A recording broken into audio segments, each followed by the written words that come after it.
அனைவருக்கும் வணக்கம். குரல் ஆடியோ புக் சேனலுக்கு அனைவரையும் வரவேற்கும் நான் உங்கள் பரிமளா. ஒரு கல்லூரியில் கல்வி புகட்ட வேண்டுமா அல்லது குற்றங்கள் நடக்க வேண்டுமா? இன்ஜினியரிங் கல்லூரி ஒன்றில் நடக்கும் அதிர்ச்சியூட்டும் சம்பவங்களை மையமாக கொண்ட ஒரு கிரைம் த்ரில்லர்.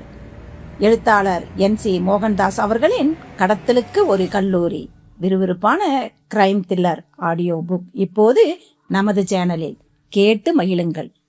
கடத்தலுக்கு ஒரு கல்லூரி அத்தியாயம் 1. காலை 10 மணிக்கு இன்ஜினியரிங் காலேஜின் மணி முழங்கிய போது வெராண்டா திமிழாகப்பட்டது. மாணவர்களின் நடையில் அவசரம் இருந்தது. சூர்யா அப்போதுதான் பஸ்ஸிலிருந்து குதித்தாள். குதிக்கும் போதே மணி பார்த்து கொண்டாள். 1.5 அடி முடியை ஒதுக்கி கொண்டாள். மிடியின் பின்பக்கத்தை தடவி சமாதானப்படுத்தி டக் டக் என நடக்க ஆரம்பித்தாள். அறைக்குள் பெருமூச்சுடன் எட்டி பார்த்து, நல்ல வேலை இன்னும் லெக்சரர் வரல என வியர்வை ஒட்டிக்கொண்டு அமரப்போக, ஹாய் மேட்டுப்பட்டி என்று ஒரு குரல் அலறிற்று. தொடர்ந்து கோரஸ் சிரிப்பு. உடன் பின் பெஞ்சு பக்கம் திரும்பி பார்த்தாள். முரச்சாம்பாளையம் ரமணி என்பவன் திரும்பவும் கமெண்ட் அடிக்க, வாய மூடுங்கடா தொவண்டாங்குறிச்சி என்று கத்தினாள். மாணவர்களிடம் அதற்கும் சிரிப்பு பொங்கிற்று. அவன் அதற்காக கவலைப்படவில்லை, அடங்கவும் இல்லை. எழுந்து சூர்யா என அழைத்து, சாரியா கண்ணே என்று ராகம் பாடி முழங்கையை மடக்கிய போது லெக்சரர் வந்து விட்டார். அவனை பார்த்து விட்டார். சேச்ச, இது என்ன கிளாஸா இல்ல சட்டசபையா? ஒரு மரியாதை வேண்டாம், ஒரு டிசிப்ளின் வேண்டாம் என்று கத்தினார். வேண்டாம் என பின்னாலிருந்து வேணவே வேணாம், வாய மூடுங்க, நீங்களெல்லாம் இளைஞர்களா? தோ இந்த சுந்தரேசனை பார்த்து பாடம் கத்துக்குங்க. அவர் குறிப்பிட்ட சுந்தரேசன் நெற்றியில் சந்தன கீற்று இட்டு இருந்தான். அப்போது குனிந்து நோட்ஸ் எடுத்துக்கொண்டிருந்தான். அவன் பக்தியும் பயமும் கொண்டவன். தான் உண்டு தன் பாடம் உண்டு என்றிருப்பவன். தலை வணங்கும் நடை. ஹாஸ்டலிலும் கூட சாது. வம்பு தும்பு சினிமா எதற்கும் போகாதவன். ஆகையால் பசங்கள் அவனுக்கு வைத்திருக்கும் பெயர் சுந்தரமுனி, சுருக்கமாக முனீஸ். இந்த சுருக்கம் அங்கே பிரபலம். அவரவர்களின் பெயர்க்கேற்ப சிப்ஸ், பிளம்ஸ், தம்ஸ், கிம்ஸ், டப்ஸ் என பட்டம் வழங்கப்படும். இந்த பட்டம் மாணவர்களோடு நிற்பதில்லை. லெக்சரர், அட்டெண்டர், பிரின்சிபால், வார்டன் எல்லோருக்குமே உண்டு. இந்த ப்ரொஃபஸருக்கு இடப்பட்டிருக்கும் திருநாமம் தொப்ஸ், தொப்பை.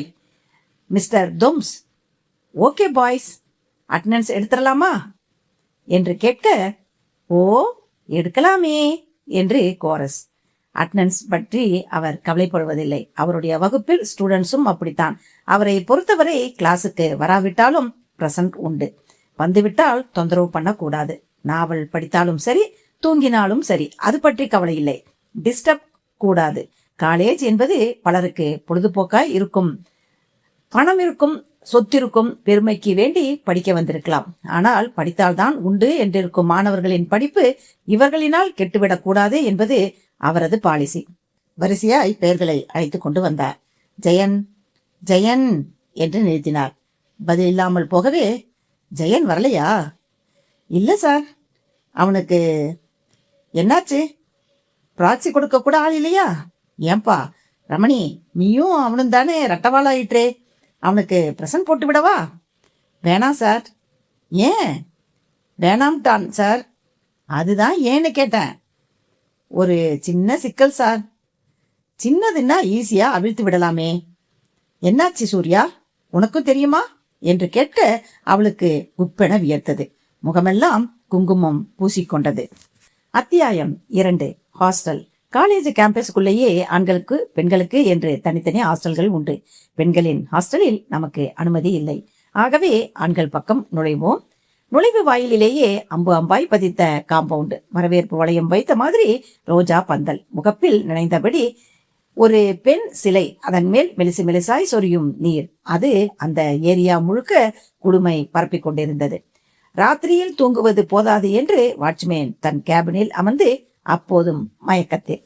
வலது பக்கம் 2 மெஸ்கள், வெஜ் நான்வெஜ் என 2 பிரிவு. ஆபீஸ் ரூமில் கிளார்க் கணக்கில் எங்கே திருடலாம் என்கிற யோசனையில். வார்டனின் அறை அப்போது பூட்டப்பட்டிருந்தது. அவரும் லெக்சரர் கிளாஸ் எடுக்க போயிருக்கலாம். அதை ஒட்டிய லைப்ரரியில் சென்சார் செய்யப்பட்ட வார இதழ்கள் குவிந்து கிடந்தன. தினசரிகள் காற்றில் நடனமாடின. மொத்தமிருந்த 5 பிளாக்குகளும் வெறிச்சோடி கிடக்க ஏ பிளாக்கின் 3வது மாடியின் கோடியில் இருந்த அந்த ரூம் மட்டும் குப்பென புகை கக்கிக் கொண்டிருந்தது. உள்ளே வெறும் சட்டி பனியனுடன் ஜெயன் கேன்வாஸ் கட்டிலில் படுத்திருந்தான். ஃபேன் காற்றில் சிகரெட் புகை வளையமிட்டது. டேபிளில் ரெக்கார்ட் புக்குகள் இறைந்து கிடந்தன. விரல் நுனியை சிகரெட் சுட நசுக்கி வெளியே எரிந்துவிட்டு ஜெயன் எழுந்து அமர்ந்தான்.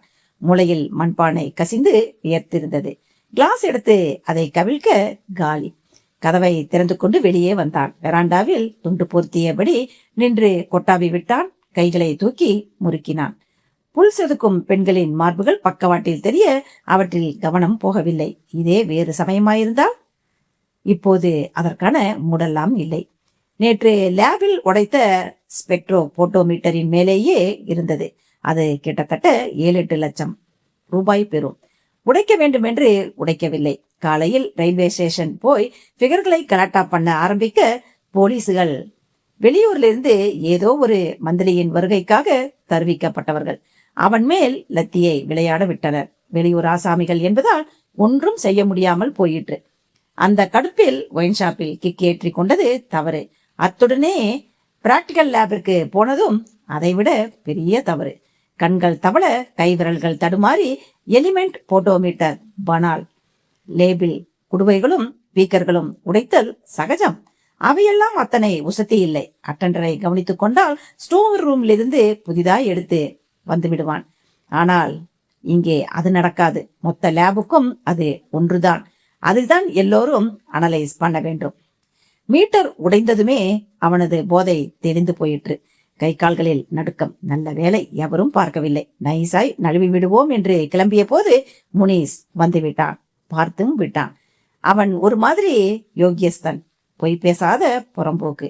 அடாவடிக்கும் இளமை களியாட்டங்களுக்கும் அப்பாற்பட்டவன். வேறு யாராவது என்றால் சமாளித்து விடலாம். முனீஸ் என்பதால் பயந்தான். அவன் போய் சொல்லிவிடுவானோ, சொல்லி இருப்பானோ என்கிற தயக்கம். சொல்லி இருந்தால் உடனே ஓலை வரும். பிளே கிரவுண்ட் பிரின்ஸ் அழைத்து டோஸ் விடுவார். முதல்ல ஊருக்கு போய் பணம் வாங்கிட்டு வா என்று விரட்டுவார். 1000 2000 7 லட்சம். அப்பாவிடம் கேட்டால் உதைப்பார். அவரிடம் பணம் இல்லாமல் இல்லை, வசதி இல்லாமல் இல்லை, பெரிய பிசினஸ்மேன், 4-5 மில்களுக்கு சொந்தக்காரர். அதற்காக லட்சங்களை அள்ளி விசிற முடியுமா என்ன? ஜெயனை இன்ஜினியரிங்கில் சேர்க்கவே அவருக்கு விருப்பமில்லை. சீட்டுக்கு 2 லட்சம், அப்புறம் 4 வருடங்களுக்கு ஹாஸ்டல் ஃபீஸ் என எப்படியும் 10 லட்சம் ஒதுக்க வேண்டும். அதை பிசினஸில் போடலாம். அவன் இன்ஜினியராகி வேலைக்கு போக போவதில்லை. சொந்த கம்பெனியை நிர்வகித்தாலே போதும். அப்புறம் எதற்கு இன்ஜினியரிங்? 1 டிகிரி போதுமே. சொல்லி பார்த்தார். அவன் கேட்கவில்லை. என் ஃப்ரெண்ட்ஸ் எல்லாம் இன்ஜினியரிங் போறாங்கப்பா, நானும் சேரணும் என்று அடம்பிடித்தான். அவங்க நல்ல மார்க் வாங்கியிருக்கானுங்க. மெரிட்ல அட்மிஷனு. நீ அப்படியா? மெரிட்டில் என்றா என்ன? உங்களிடம் பணமா இல்ல? கட்டுங்களேன். பணம் கட்டுவதில் பிரச்சனை இல்லடா. அங்கே போய் நீ ஒழுங்கா இருக்கணுமே. பேசாம ஏதாவது ஒரு டிகிரி படித்து உன் அத்தை மகளை கட்டிக்கோ என்று சொன்னார். அவளுக்கு பயந்தே ஜெயன் ஹாஸ்டலில் சேர்ந்து விட்டான். இப்போது திடீரென 7 லட்சம் கொடுங்கள் என்றால் எப்படி தருவாள்? மகனே, நீ படித்தது போதும், பேசாமல் வந்து உன் அத்தை பெண் அசிங்கத்தின் உருவம், அவளை போய் நானா? நடக்காது. அவளுக்காகத்தான் அவன் ரொம்ப பயந்தான். தொழிற்கல்வி படிப்பதே ஒரு ஜாலி. 4 வருடங்களும் உற்சாக பானம், உற்சாக வாழ்க்கை. ஆடி பாடி திரியலாம். வருஷா வருஷம் புது பசங்களை ரேக்கிங், கல்ச்சுரல் ஆக்டிவிட்டிஸ். செமஸ்டர் சமயத்தில் புத்தகம் திறந்தால் போதும். அட்டெண்டன்ஸ் பற்றி கவலை இல்லை. பணம் பணம். ஹாஸ்டல் கூத்துகளையும் சந்தோஷத்தையும் விட்டுவிட்டு எந்த மடையனாவது கல்யாணத்துக்கு சம்மதிப்பானா? நெவர். தம்பி, காலேஜுக்கு போகலையா? வெராண்டாவை பெருக்கியும் வகுத்தும் கொண்டு வந்த பியூன் கேட்க சுயம் உணர்ந்து இல்ல என்றான். ஏன், உடம்பு சரியில்லையா? ஆமா, பானையில தண்ணீர் இல்ல, காலையிலேயே சொன்னேன்ல. மோட்டார் ரிப்பேர் தம்பி, நான் என்ன பண்ணட்டும்? ரூம அடிச்சிட்டு வரட்டா என்று வார ஆரம்பித்தான். பியூன் என்பவன் ஒரு கைத்தடி. குரல் கொடுத்தால் வருவான். எட்டனா 1 ரூபாய் காசுக்காக சகல உதவியும் பண்ணி தருவான். துவைத்தல், சலவை, உடம்பு கூட பிடித்து விடுவான். சுந்தரேசமுனி கம்ப்ளைண்ட் பண்ணி இருந்தால் இந்நேரம் கிளாஸுக்கு சீட் அனுப்பி இருப்பார்கள். அதற்காகத்தான் பங்கெடுத்துக் கொண்டு ரூமில் இருக்கிறான். சீட் அனுப்பி ஆள் இல்லாமல் அட்டண்டன்ஸ் மட்டும் இருந்தால் பிரச்சனையாகிவிடும் என்றுதான் ராகசியை கூட கொடுக்க வேண்டாம் என்று சொல்லியிருந்தான். எப்படியாவது முனிசை சரி கட்டியாக வேண்டும். அவன் ஒத்துக்கொண்டால் போயிற்று, இல்லையென்றால் ஜெயன் பற்களை கடித்தான். அவனது விரல்கள் துடித்தன. ராஸ்கல அப்படியே கழுத்தை பிடிச்சு விட வேண்டியதுதான். அத்தியாயம் 3. College guest house. ஹாஸ்டலுக்கு பின்புறம் சற்று உள்வாங்கி அது அமைந்திருந்தது. சுற்றிலும் தென்னையும் பாக்கும் சாமரம் வீச அங்கு எப்போதும் நிசப்தம். கல்லூரி நிர்வாகியின் சார்பில் யாராவது வந்தால் அங்கு தங்க வைப்பார்கள். இல்லாவிட்டால் அது பூட்டித்தான் கிடக்கும். அதன் அருகிலேயே நிர்வாகியின் செக்ரட்டரிக்கென்று ஒரு தனி அலுவலகம் உண்டு. நிர்வாகியை விட செக்ரட்டரி பிஸி, புத்திசாலி. நிர்வாகம் முழுக்க அவர் கையில் தான் இப்போது. வந்து குளித்து டிஃபன் வரவழைத்து சாப்பிட்டதும் காலேஜ் ஆபீஸுக்கு போன் சுற்றி, ஃபர்ஸ்ட் இயர் எலக்ட்ரானிக்ஸ் கார்த்தின்னு ஒருத்தன் ஜாயின் பண்ணியிருக்கானா? ஆமாம் சார், போன வாரம். அவனை உடனே என்னை வந்து பார்க்க சொல்லுங்க. அடுத்த அரை மணி நேரத்தில் அட்டெண்டரிடம் குறிப்பு கொடுத்து அனுப்பப்பட்டு கார்த்திக் எனப்பட்ட அவன் கையோடு விளங்கிடாத குறையாக அழைத்து வரப்பட்டான். கார்த்திக் இன்னும் மழலை கூட மாறாமல் இருந்தான். கண்களில் குறுகுறுப்பு, மீசை அரும்பி இருந்தது. வரும்போதே அட்டெண்டரிடம், எதுக்காக என்ன கூப்பிட்டுருக்குறாங்க என்று கேட்டான். தெரியல என்று நிறுத்தி கொண்டிருந்தாலும் பரவாயில்லை. நிர்வாகத்துக்கு எதிரா ஏதாவது செஞ்சு வச்சாயா என்று கேட்ட அவனுக்கு கிளியாயிற்று. இல்லையே, நான் எதுவும் செய்யலையே. சரி உட்காரு, கூப்பிடுவாங்க என்று உட்கார வைத்துவிட்டு கிளம்பினான். ஏசி அறையில் இருந்தும் கூட அவனுக்கு வியர்த்தது. எதற்காக அழைத்திருப்பார்? புது மாணவர்களுக்கு எதற்கெடுத்தாலும் பயம், கிலி. ஸ்கூல் முடித்து காலேஜ், அதுவும் ப்ரொஃபஷனல் காலேஜில் அடியெடுத்து வைக்கும் போது த்ரில். யாரை கண்டாலும் மிரட்சி. ரேங்கிங் வேறு இங்கு உண்டாமே. இதுவரை அவனை எவரும் அழைக்கவில்லை. எப்போது வேண்டுமானாலும் அழைக்கலாம். நடு ஜாமத்தில் வந்து கதவை தட்டுவார்களாமே. தரையில் படுத்து நீச்சல் அடிக்க சொல்வார்களாம். அரசியல் தலைவர்கள் மாதிரி பேசணுமாம். ரோட்டில் போகும் பெண்ணை கட்டிப்பிடித்து முத்தம் கொடுக்க சொல்வார்களாம். தர்ம சங்கடம், சீ, அசிங்கம். கிளாஸ்மேட்ஸ் சொல்லியிருந்தார்கள். இன்னும் ஏன் தன்னை அழைக்கவில்லை? லேட்டாய் சேர்ந்ததால் மறந்து விட்டார்களா? மறந்து விட்டிருந்தால் நல்லது. தப்பித்தே. கடவுளே, உனக்கு உண்டியலில் 5 ரூபாய் போடுறேன், என்னை விட்டுவிட சொல்லு. நுனி சோபாவில் யோசனையுடன் அமர்ந்திருக்க உள்ளறையிலிருந்து முதலில் பர்ஃப்யூம் வாசனை வந்தது. தொடர்ந்து தடித்த கனமான செக்ரட்டரி ஒருவர் புஷ்டியாய் கதரின் வெளுப்பில் வெளிப்பட்டார். அவன் சடக்கென எழுந்து நிற்க கேள்விக்குறியாய் பார்த்தார். செக்ரட்டரி விசுக்கென பெரிய பீரோவை இழுத்து ஃபைல் ஒன்றை எடுத்தார். புரட்டி பார்த்து, பி கார்த்திக் தானே நீ? ஆமாம் சார். பாக்கி பணம் எங்கே? பாக்கியா? ஆமாம், 1.5 தருவதாக பேச்சு. இதுவரை 75 தான் உங்க அப்பா பரமேஸ்வரன் கொடுத்திருக்கார். மீதி என்னாச்சு? தெரியல சார், அவரைத்தான் கேட்கணும். கேட்டு வாங்கிட்டு வா, இல்லைன்னா சீட்டு கிழிச்சு அனுப்பிடுவேன். என்ன கூமுட்டேன்னு நினைச்சாரா? அப்பாவுக்கு அவ்வளவுதான் சார் முடியும். நாங்க ஏழை. அதெல்லாம் எனக்கு தெரியாது. 2 லட்சத்துக்கு ஆள் கியூல நிக்குது. நல்ல மார்க் வச்சிருக்கியேன்னு கொடுத்தா என்னையே ஆழம் பாக்குறீங்களா? இன்னைக்கே ஊருக்கு போய் வாங்கிட்டு வா. 2 நாளில் பல பணம் வரவில்லை என்றால் நீ மூட்டை கட்ட வேண்டியதுதான். போலாம். மாலை.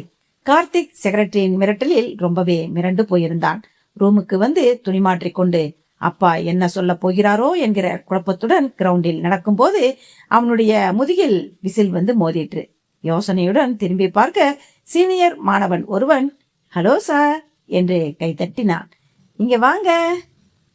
என்ன? இல்ல, உன் பாட்டன. வாமா. எங்க?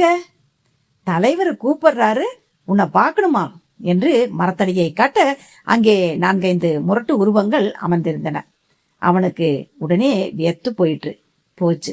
ரேங்கிக்காக கூப்பிடுகிறார்களோ? இப்போதான் போலாமா, இல்லை ஓடி போய் பஸ் ஏறி விடுவோமா? என்ன கண்ணு யோசனை? நான் ஊருக்கு போகணும். போகலாம் வா என்று தோளில் அணைத்து அழைத்து போனான். கார்த்திக், சல்யூட் பண்ண. 2 கையால.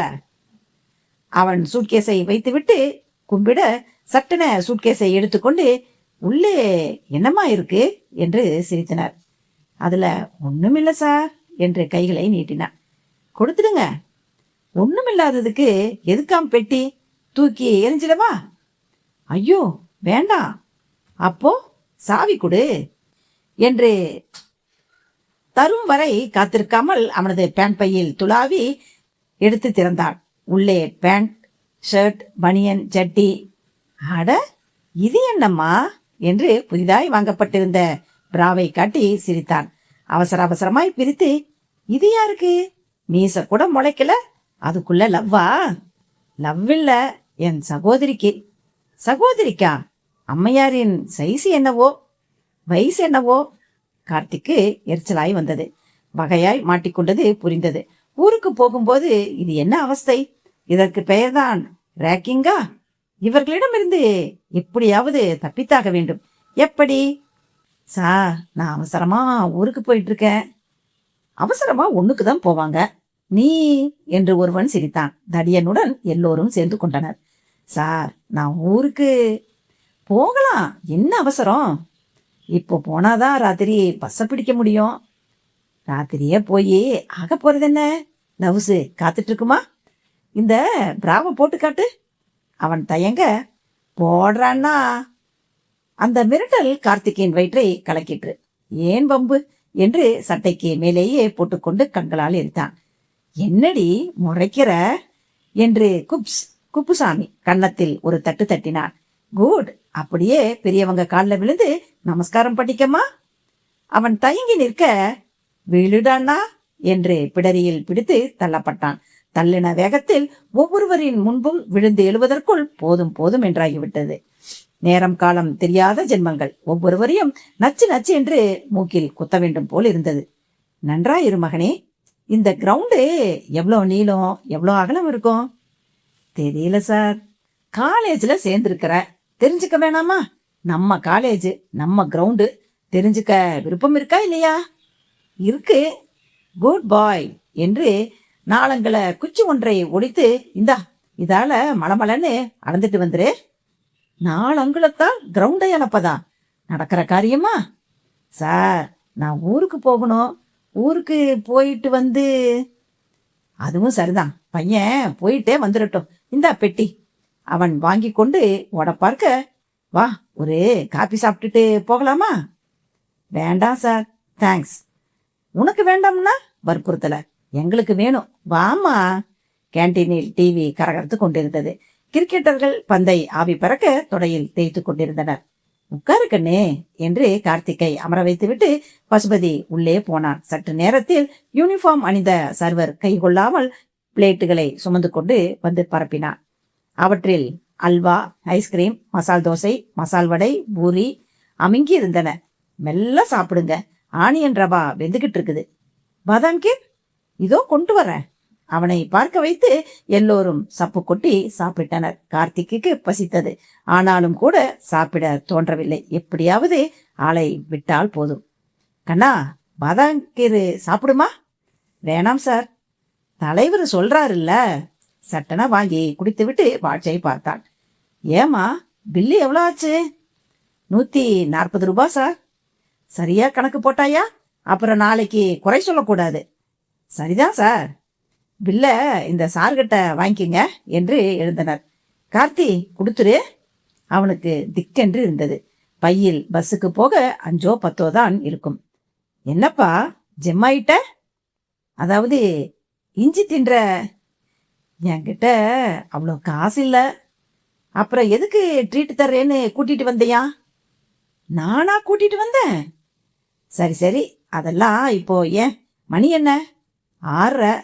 ஐ, வாட்சு புதுசா கொடுப்பாக்கலாம். அவன் கலட்டி கொடுக்க, இந்தாப்பா இதை வச்சுக்கோ. கார்த்திக் சாரு பில்லுக்கு பணம் கொடுக்கும்போது பத்திரமா திருப்பி கொடுத்துரு.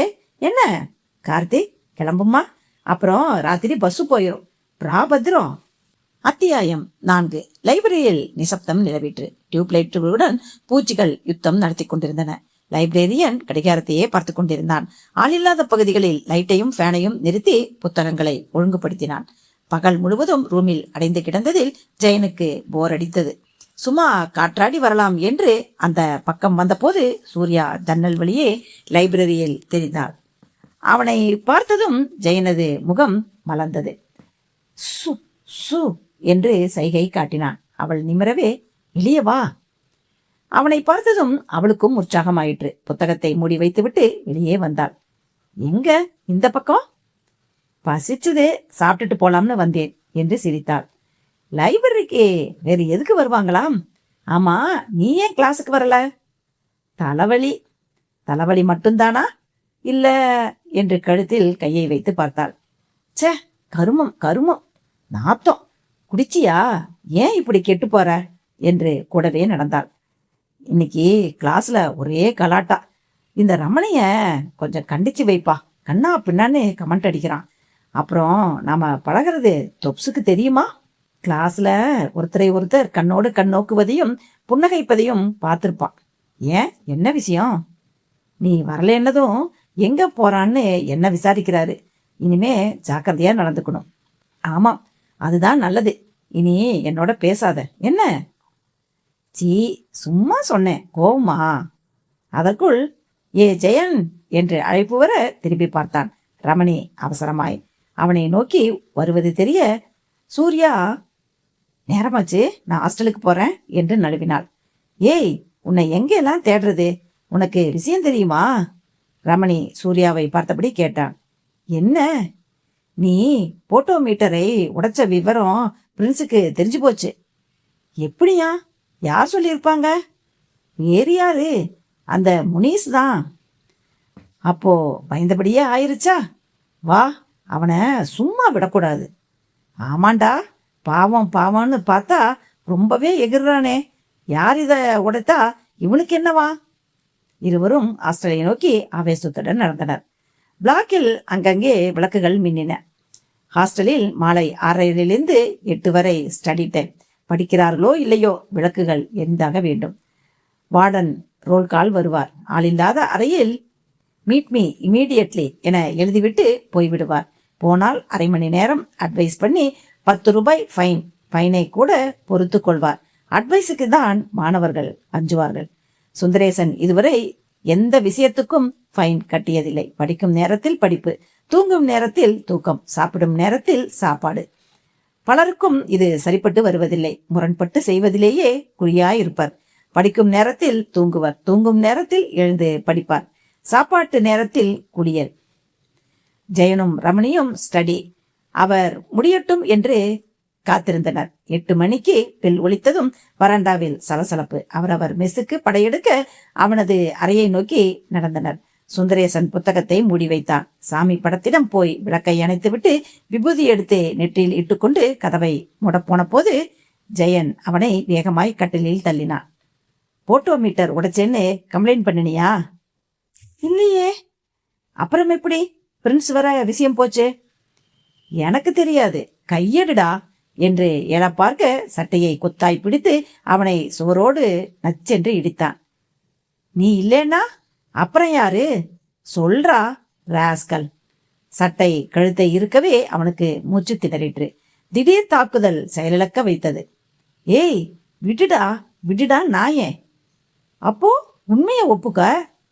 விட போறியா இல்ல வார்டன் கிட்ட சொல்லவா? வார்டன் கிட்டேயா என்று பலார் என்று அறைந்தான். அது சற்று பலமாய் விழுந்துவிட சுந்தரேசனுக்கு கண் கலங்கி போயிற்று. கண்ணம் சிவந்து ஏறக்குறைய அழ ஆரம்பித்து விடவே, இவங்கிட்ட என்ன பேச்சு, விட்டுட்டு வா ஜெயா என்று ரமணி அவனை இழுத்துக்கொண்டு வெளியேறினான்.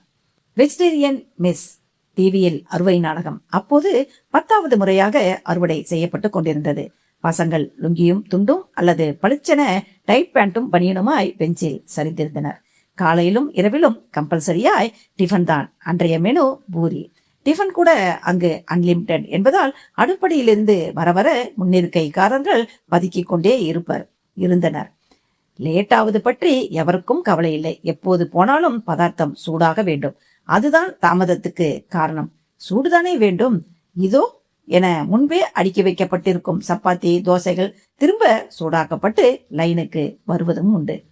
ஜெயனும் ரமணியும் மெஸ்ஸில் நுழைந்த போது அவர்களுக்கு முன்பந்தியில் 10 பேர் தான் இருந்தனர். ஜெயனுக்கு சாப்பிட தோன்றவில்லை. ஒரு பீர் அடித்தால் தேவலாம் போல் இருந்தது. ஆனால் ரூமில் ஸ்டாக் இல்லை. ரமணியிடம் கிசுகிசுக்க, சலூன் இருக்க கவலையே, வா என்று பின்பக்கம் இழுத்து போனான். ஹாஸ்டலின் சௌரியத்துக்கு வேண்டி கேம்பஸுக்குள்ளேயே சலூன் ஒன்று உண்டு. மாணவர்கள் அங்கே முடிவெட்டி கொள்ள போகிறார்களோ இல்லையோ, செக்ஸ் படம் பார்க்கவும் புகைக்கவும், புகைத்த பின் நகைக்கவும் செல்வர். அங்கே உற்சாக பானமும் சகாயமாய் கிடைக்கும். இப்போதும் கிடைத்தது. சலூன் கோவிந்தன் பலகையை மூடிக்கொண்டிருக்க முழங்கையை காட்டினான் ரமணி. ஏற்கனவே 100 ரூபாய் பாக்கி தம்பி. 100 தானே? ஜெயா எடுத்து அவன் முகத்தில் விட்டெறிய, இந்தாப்பா. பணம் கைமாறியதும் பாட்டில் வயிற்றில் ஜிலுஜிலுவென இறங்கிற்று. திரும்ப மெஸ்ஸுக்கு வந்தபோது சுந்தரேசன் குனிந்த தலை நிமிராமல் சாப்பிட்டுக் கொண்டிருப்பது தெரிந்தது. ஜெயன் அவனை கவனிக்கவில்லை. ரமணி அவனது கையை தட்டி, முனிசை கலாட்டா பண்ணுவோமா? எப்படி? சுந்தரமுனி பியூர் வெஜ்ஜாச்சே, இரு வர்ற என்று நான்வெஜ் மெஸ்ஸுக்கு ஓடினான். அங்கே எலும்பு கடித்துக் கொண்டிருந்தவர்களில் ஜிம்சன் இருக்கிறானா என்று தேடினான். ஜிம்சனும் அவர்களது கிளாஸ்மேட் தான். வளமான உடற்கட்டு கொண்டவன். காலேஜ் விட்டால் அவனை ஜிம்னாட்டிஸ்டில் தான் பார்க்க முடியும். சதா எக்ஸசைஸ். வெயிட் தூக்குவான், பாரில் தத்துவான், தாவுவான், புல்லப்ஸ், ஜாக்கிங். மெஸ்ஸில் அவன் தென்படாமல் போகவே ஜிம்னாட்டிஸ்டுக்கு ஓடினான். அங்கே எதிர்பார்த்தபடியே அவன் வியர்த்து துண்டால் உடலை துடைத்துக் கொண்டு கிளம்பிக் கொண்டிருந்தான். ஜிம்ஸ், உன்னால் ஒரு காரியம் ஆகணும்டா. உங்க மெஸ்ல இன்னைக்கு என்ன ஸ்பெஷலு? ரமணி அவன் காதில் கிசுகிசுத்து எதுவுமே தெரியாதது போல ஓடி வந்து சுந்தரேசனுக்கு எதிரில் அமர்ந்து கொண்டான்.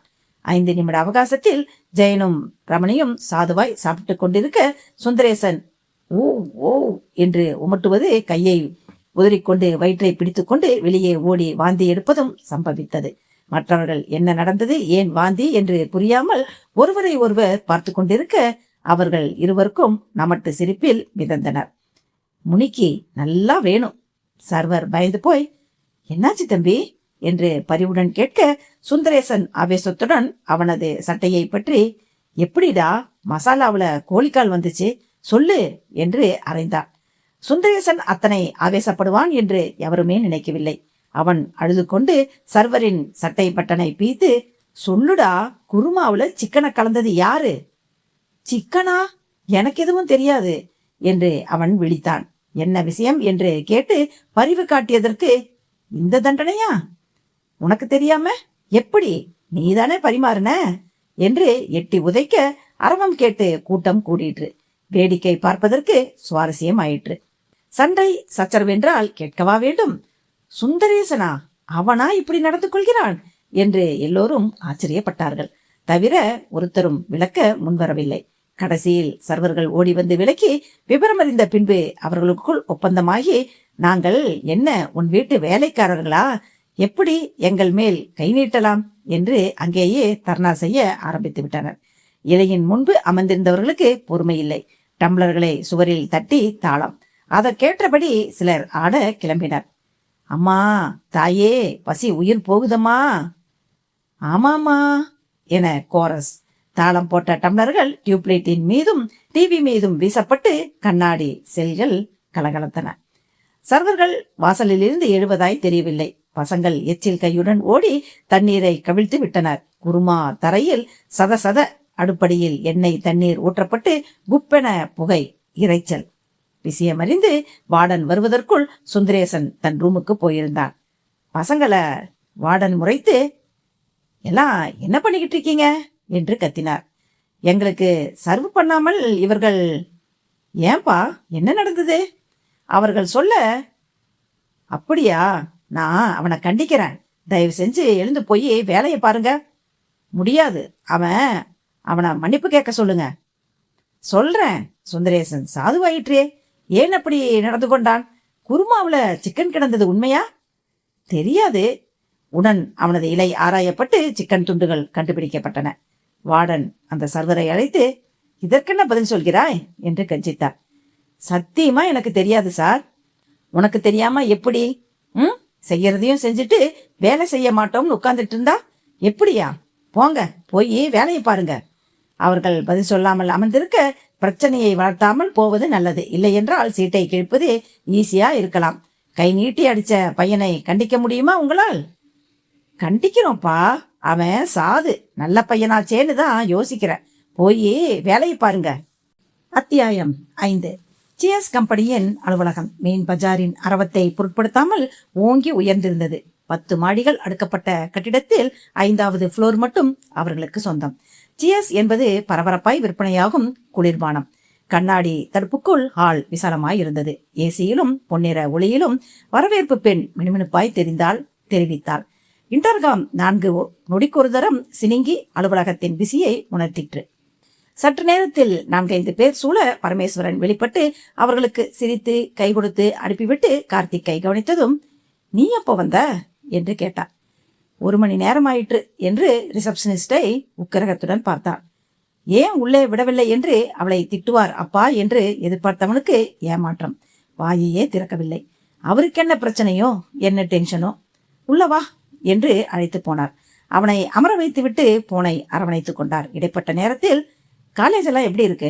ஹாஸ்டல் வசதியெல்லாம் எப்படி? ஹாஸ்டல் ஓகேப்பா, ஆனா அந்த செக்ரட்டரி தான். என்ன சொல்றான்? இன்னும் 75 தரணுமா, இல்லாவிட்டால் வெளியே அனுப்பிச்சிருவானா அவன்? நீ கவலைப்படாம கிளம்பு. இல்லப்பா, செஞ்சாலும் செய்வான். வெளியே வேற யார்கிட்டயோ 2க்கும் 2.5க்கும் வாக்கு கொடுத்துருக்கிறதா தெரியுது. எப்படியாவது பணத்துக்கு ஏற்பாடு செஞ்சிருங்கப்பா. இன்னும் 75க்கு நான் என்ன பண்ணுவேன்? யார்கிட்ட உதவி கேட்பேன்? நீங்க பெரிய பொறுப்புல இருக்கிற ஆளு. அப்படி சொல்லிதான் அக்காக்களுக்கு வாரி வாரி கொடுத்தேன். கம்பெனியில எக்கச்சக்கமா கை வச்சாச்சு. நாளைக்கு பேலன்ஸ் சீட்டை பார்க்கும்போது தான் தெரிய போகுது. நீங்க பார்த்து சரி பண்ண முடியாதாப்பா? முடிகிற எல்லைய தாண்டியாச்சுப்பா. சேர்மன் என்னைக்கு வரப்போறாரோ அன்னைக்கு என் கழுத்துக்கு கத்தி வரப்போகுது. அப்போ என் படிப்பு மேற்கொண்டு 5 பைசா தர முடியாதுன்னு சொல்லிடு. அப்படியும் முரண்டு பண்ணுனா கொடுத்த காசை திருப்பி வாங்கிட்டு வெளியே வந்துடு. டிகிரியில சேர்த்து விட்டுறேன். இன்ஜினியரிங் என் லட்சியமாப்பா. இருக்கலாம், லட்சியம் நம்ம கைக்குள்ள அடங்கணுமே. இப்போது ஒன்றும் மோசம் போயிடல. சயின்ஸ் டிகிரி முடி, அப்புறம் MIDல அல்லது AMIல கூட பண்ணி இன்ஜினியர் ஆகலாம். நெற்றியில என்ன காயம்?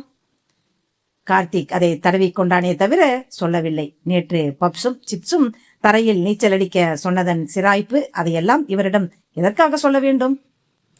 அப்போ முடிவா என்னதான்ப்பா சொல்றீங்க?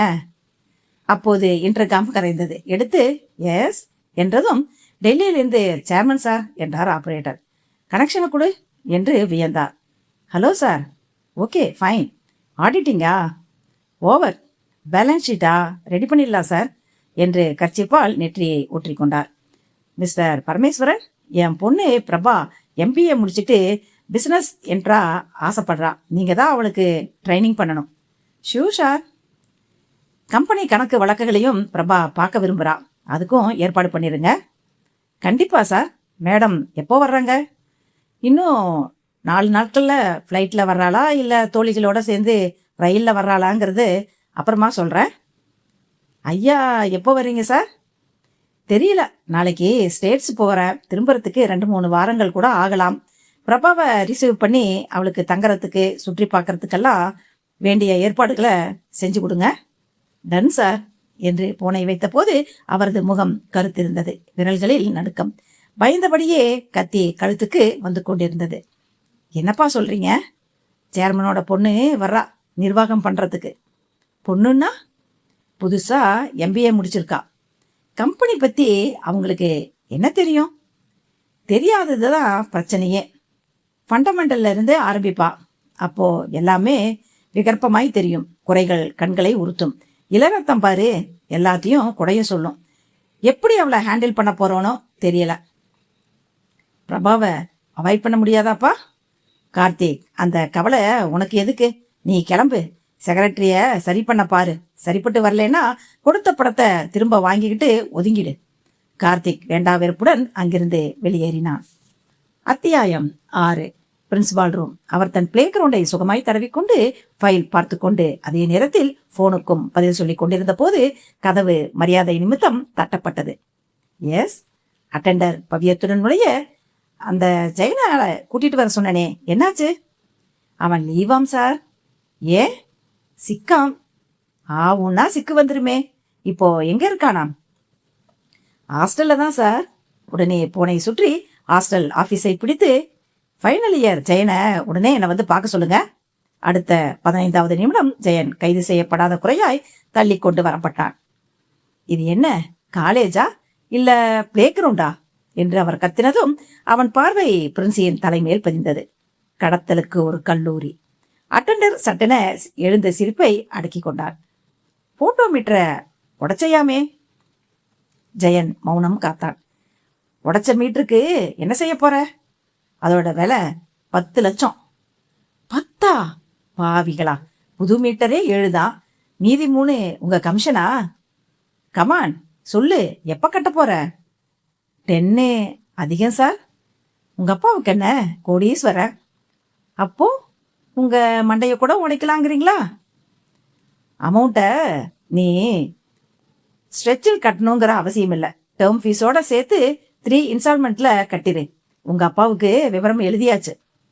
ஐயோ என்று நெஞ்சுக்குள் அலறினான். அவருக்கு தெரிஞ்சா பிரச்சனை, தெரியக்கூடாது. ஓகே, நீ போகலாம். வெளியே வந்தபோது முகம் வெளிரி போனது. அந்த கடிதம் அப்பாவுக்கு போய் சேரக்கூடாது. உடனே சேஸ். அந்த லெட்டரை எப்படி கவரப் போகிறேன்? யோசனையுடன் நடக்க அட்டெண்டர் தம்பி என்று அழைத்தான். சுற்றும் முற்றும் பார்த்து கொண்டு அருகில் வந்து, பணத்தை எப்படி கட்ட போறீங்க என்று கேட்டான். தெரியல. அப்பாவுக்கு லெட்டர் போட்டாச்சா? எப்போ? 2 நாள் முன்னாடி. ஆனா அது அவருக்கு போய் சேர்ந்திருக்காது. எப்படி அத்தனை உறுதியா சொல்றீங்க? கடிதத்தை போஸ்ட் பண்ணாம எப்படி போகுமாம் என்று புன்னகைத்தான். என்ன சொல்றீங்க? ஆமாம், இதோ என்று பனியனுக்குள் துளாவி எடுத்து நீட்டினான். அந்த நீட்டலில் ஒரு பெருமிதம் இருந்தது, பூரிப்பு.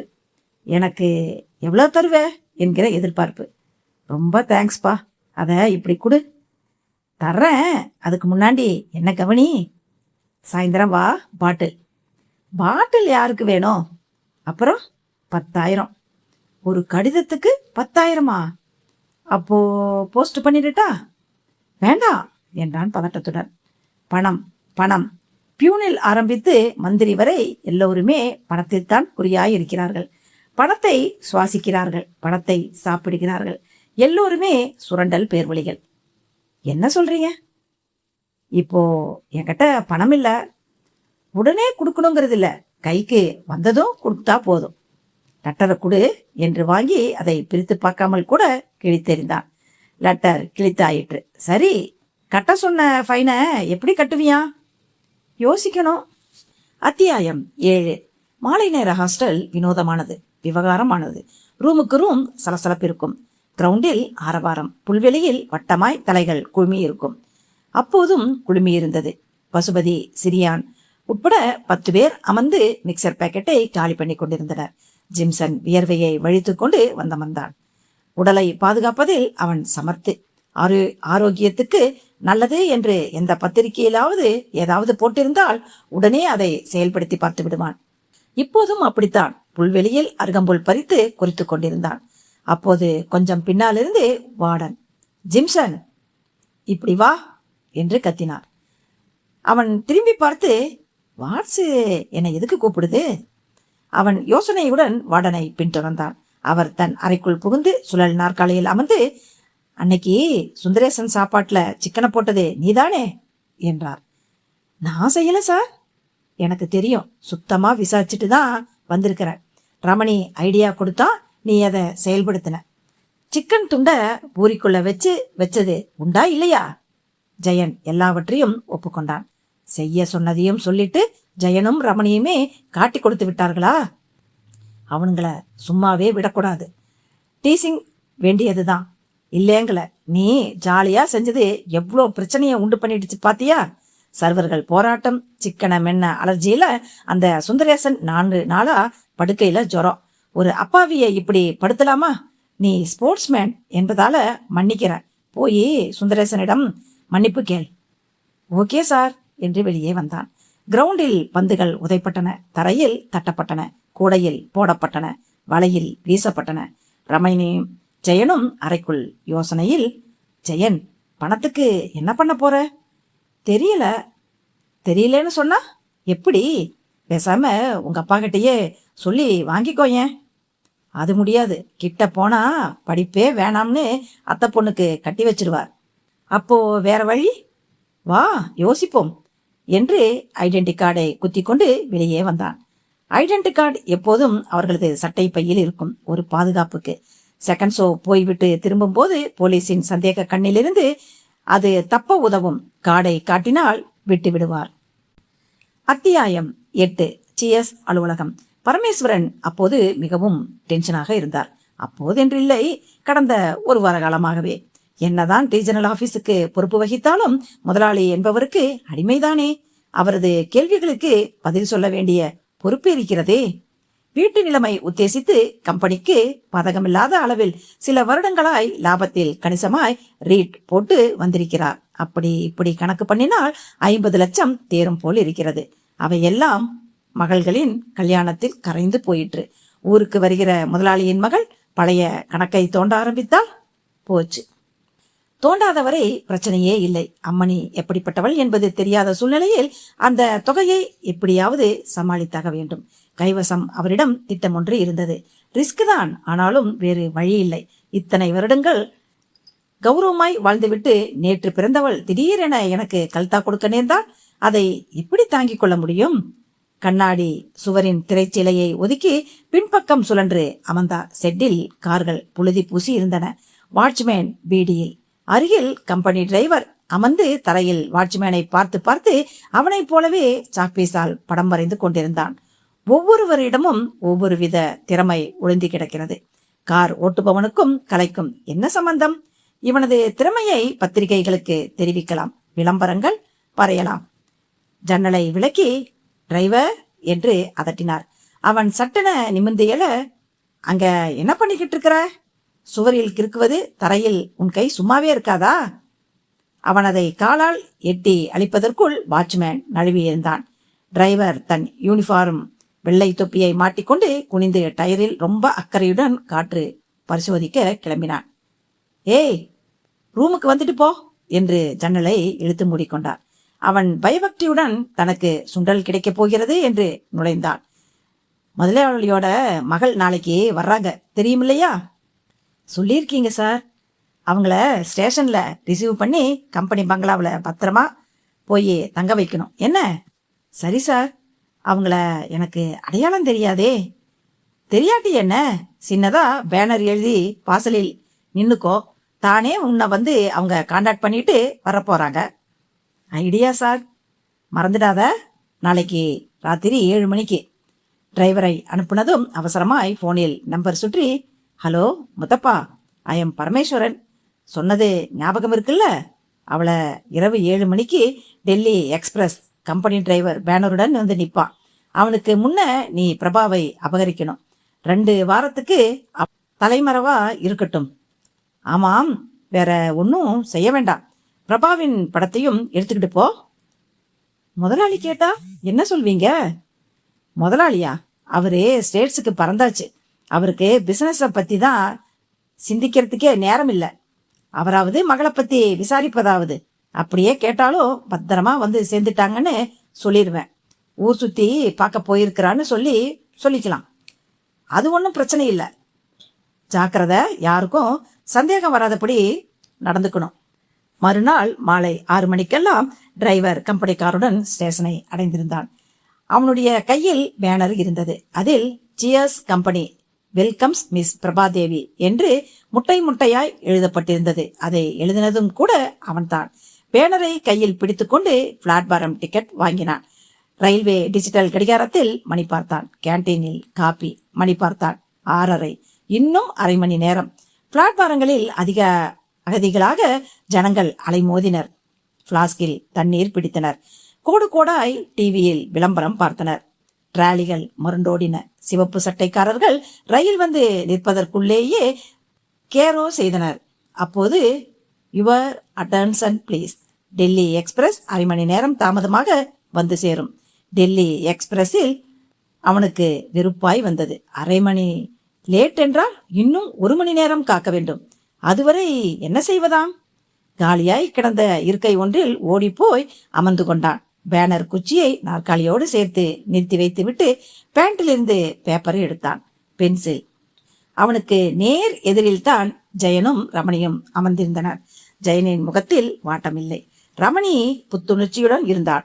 அவனது கண்கள் ஆப்பிளை அள்ளின, திராட்சைக்கு பணிந்தன, மல்கோவாவுக்கு மயங்கின, கருமேக கூட்டத்துக்கு குளிர்ந்தன. பசங்களிடம் ஒரு வழக்கம், சந்தோஷமாயிருந்தாலும் சங்கடமாயிருந்தாலும் அவர்கள் ரயில்வே ஸ்டேஷனுக்கு வந்து விடுவர். மாலை புழுக்கத்துக்கு அங்கே நிவாரணம் கிடைக்கும். மனது லேசாகும். உயலாலா பாடும். பணத்துக்கு என்ன பண்ண போகிறேன் என்கிற வேதனையில் ஜெயன் இருக்க, ரமணி அவனை தட்டி, ஜெயன், அதை பாத்தியா என்று டிரைவரின் பேனரை காட்டினான். அதுக்கெனவா? ஒரு ஐடியாடா, உன் கஷ்டமெல்லாம் ஓட போகுது பாரு. ஜெய் ஜக்கம்மா என்னன்னு சொல்லி தொலையன். அந்த பேனர்ல இருக்கிற மிஸ் பிரபாதேவி நிச்சயமா பணக்கார வம்சமா தான் இருக்கணும். இல்லைன்னா டிரைவர் ஏன் வர்றான்? அவளை அவனுக்கு தெரிஞ்சிருக்க நியாயம் இல்லை. அதனால தான் பேனரை பிரிச்சிட்டு இருக்கிறான். அதுக்கு நான் என்ன செய்யறதா? அவனை ஓரம் கட்டிட்டு செல்வி பிரபாதேவிய கடத்துவோம். கடத்தி தமிழ் சினிமாவே பார்த்ததில்லையா? நீ கடத்திட்டு போய் நகைகளும் பணமும் இருந்தா உருவி கொண்டு நழுவிடுவோம். அதை வச்சு ஃபைன் அடைக்கலாம். நீ ரயிலில் வருபவள் 7 லட்சத்துக்கா நகை போட்டுக்கிட்டு வருவா? நகை இல்லாட்டி என்ன, அம்மையார வச்சு பிளாக்மெயில் பேசாம என்னோட வா. டிரைவரை அகற்றுவது எப்படி? ரயில் வரட்டும், ஒரு சதி பண்ணுவோம். அவர்களின் சதி அறியாமல் டிரைவர் குழந்தையை படம் வரைந்து கொண்டிருந்தான். சரியா 7:15க்கு டெல்லி எக்ஸ்பிரஸ் வந்து சேருவதற்கான அறிகுறி தெரிந்தது. ரயிலும் வந்து சேர்ந்தது. ரமணி அவனை மெல்ல அணுகி, நீங்க தானே சிஎஸ் கம்பெனியோட டிரைவர்? ஆமாம் என்று நிமிர்ந்தான். உங்களுக்கு எப்படி தெரியும்? அதுதான் போர்டு சொல்லுதே. உங்களுக்கு ஒரு போனு எங்க? அதோ அந்த பிளாட்பார கடையில. யார் கூப்பிடுறாங்க? உங்க கம்பெனி மேனேஜராம். உங்ககிட்ட மெசேஜ் ஒன்று சொல்றதுக்காக போன் பண்ணார். எதுக்கும் நீங்களே பேசுங்களேன். டிரைவர் அந்த பேனரை மறந்து ரமணியை பின்தொடர ஜெயன் அதை எடுத்துக்கொண்டு நழுவினான். ரமணி எதிர்ப்புற பழக்கடையில் போனை எடுத்து, அடடா கட்டாயிடுச்சு போலிருக்கே என்று வருத்தப்பட்டான். என்ன விஷயமா? உங்க மேனேஜரு எனக்கு நல்ல பழக்கம், எங்க தெருவில் தான் குடியிருக்கார். எதுக்காக போன் பண்ணியிருப்பார்? அது வேற ஒன்றும் இல்லை. மிஸ் பிரபாதேவி இந்த ட்ரெயின்ல வரலையா? டெலக்ஸ் மெசேஜ் வந்ததா, உங்களை காத்துட்டு இருக்காம உடனே கம்பெனிக்கு வண்டியை எடுத்துக்கிட்டு வர சொல்லி சொல்லத்தான் சொன்னார். அப்படியா? ரொம்ப நல்லது தம்பி, நல்ல வேலை சொன்னீங்க. இல்லாட்டி நான் பாட்டுக்கு இங்கேயே காத்துக்கிட்டு இருந்து முதலாளி அம்மாவை காணோம்னு கவலைப்பட்டுக்கிட்டு. சரி சரி, சீக்கிரம் கிளம்புங்க, மேனேஜருக்கு உடனே வண்டி வேணுமா. டிரைவர் இதோ என்று ஸ்டேஷனை விட்டு அகன்ற 10வது நிமிடத்தில் டெல்லி எக்ஸ்பிரஸ் வந்து நின்றது. சுடிதாரும் விடியும் மடிப்பும் மந்தகாசமுமாய் சலசலத்தவர்களிடையே பிரபாவும் இருந்தாள். அவள் ஜீன்ஸும் பனியனும் போட்டிருந்தாள். பனியன் விடைத்திருந்தது. கழுத்து வரை தோகை படர்ந்திருந்தது. கண்களில் ரேபான், அதிலிருந்து செயின் காதோரம் நீண்டிருந்தது. உதடுகள் கம்யூனிசம் பூசிக்கொண்டிருந்தன. சிம்பிளாய் சிங்கப்பூர் பேகை தோளில் போட்டுக்கொண்டு டக் டக்கென நடந்து வாசல் முழுக்க கண்களால் தேடி, அதோ அங்கே பேனருடன் நிற்கும் ஜெயனையும் ரமணியையும் கண்டு முகம் மலர்ந்தாள். மிஸ் பிரபாதேவி இதுவாயிருக்குமோ? இது சாயை. இவளை மிஸ் என்று சொன்னாலே பாவம், அது சான்ஸே இல்லை. 8 மாசம். அவர்கள் ஒவ்வொருவராய் ஒதுக்கி கொண்டு நிற்க ஜெயனுக்கு உள்ளூர பயம். ரமணி மாட்டிக்க மாட்டாமே என்றான். அவனும் பயத்தை ஒழித்து. அதற்குள் அவளே அருகில் வந்து, எஸ் ஃப்ரெண்ட்ஸ், நான் பிரபாதேவி. அவர்கள் பனியனை பார்த்து வியந்தனர். Are you miss? Yes, Prabhadevi, CS கம்பெனியின் வருங்கால எம்டி. வாங்க மேடம், உங்களுக்காக தான் நாங்கள் என்று முன்னால் நடந்தனர். டாக்ஸிக்காரர்கள் வழிமறித்து ரகளை பண்ண, வாங்க மேடம், இந்த டாக்ஸிலேயே போயிடலாம். Why taxi? கார் என்னாச்சு? காரு ஃபர்ஸ்ட் ஃபங்க்ஷனுக்கு அனுப்பிச்சிருக்கிறோம். அது வரைக்கும் எதுக்கு பொறுத்துக்கிட்டு இருக்கணும்? ப்ளீஸ் வாங்க போகலாம். அவள் முகத்தை சுளித்து கொண்டு ஏறினாள். அவர்களும். டாக்ஸி சுவாரஸ்யத்துடன் ஓட ஆரம்பித்தது. வெளியே அவளது காதுகள் பளிச்சிட்டன. கழுத்து டால் அடித்தது. அவளை எங்கே கொண்டு போவது? எப்படி ப்ரொசீட் பண்ணுவது? அவர்கள் ஒருவர் முகத்தை ஒருவர் பார்த்து கொண்டிருந்தனர். அவர்களை அப்போது வேறு 2 கண்கள் கூட பார்த்து கொண்டிருந்தன என்பன இங்கே பின் குறிப்பு. ஹாஸ்டல். மெஸ் டைம் முடிந்து மாணவர்கள் புல்வெளியில் காற்றாடி கொண்டிருந்த போது பசுபதியும் ஜிம்சனும் புது பசங்கள் எவனாவது கிடைக்க மாட்டானா என்று கண்களை செலுத்தினார். அப்போது கார்த்திக் வராண்டாவில் நடந்து போவது தெரியவே, பின்னாலேயே போய் எங்களுடன் வாமா என்று அவனது கையை பற்றினார். அவன் முடியாது என்று உதறிவிட்டு நடக்க பாக்கெட்டிலிருந்து பேனா கத்தி எடுத்து நீட்டினர்.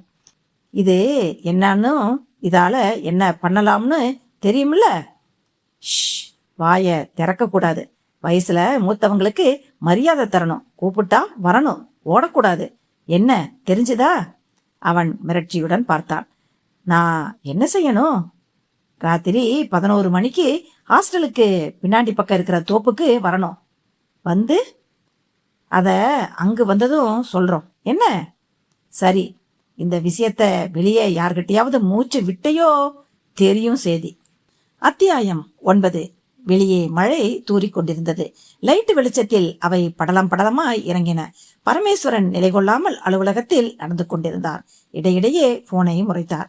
கேட் திறக்கப்படும் சத்தம் கேட்க ஸ்கிரீனை விலக்கி கம்பெனி கார் உள்ளே வந்து நிற்பதையும் டிரைவர் மட்டும் இறங்கி ஓடி வருவதையும் காண்பதற்கு அவருக்கு சந்தோஷமாக இருந்தது.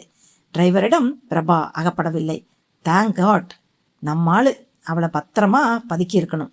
டிரைவர் கதவை தட்டிவிட்டு மழை துளியை வலித்துக் கொண்டு உள்ளே வந்தான். ஏய், மேடம் எங்க? எந்த மேடம் சார்? முதலாளியோட மக. நீங்க தானே அவங்க இன்னைக்கு வரலன்னு டெலக்ஸ் வந்ததுன்னு சொல்லி ஃபோன் பண்ணினீங்களாமா? நான் ஃபோன் பண்ணினேனா? ஆமா சார், உங்களது பழக்கடை நண்பர். பழக்கடையா?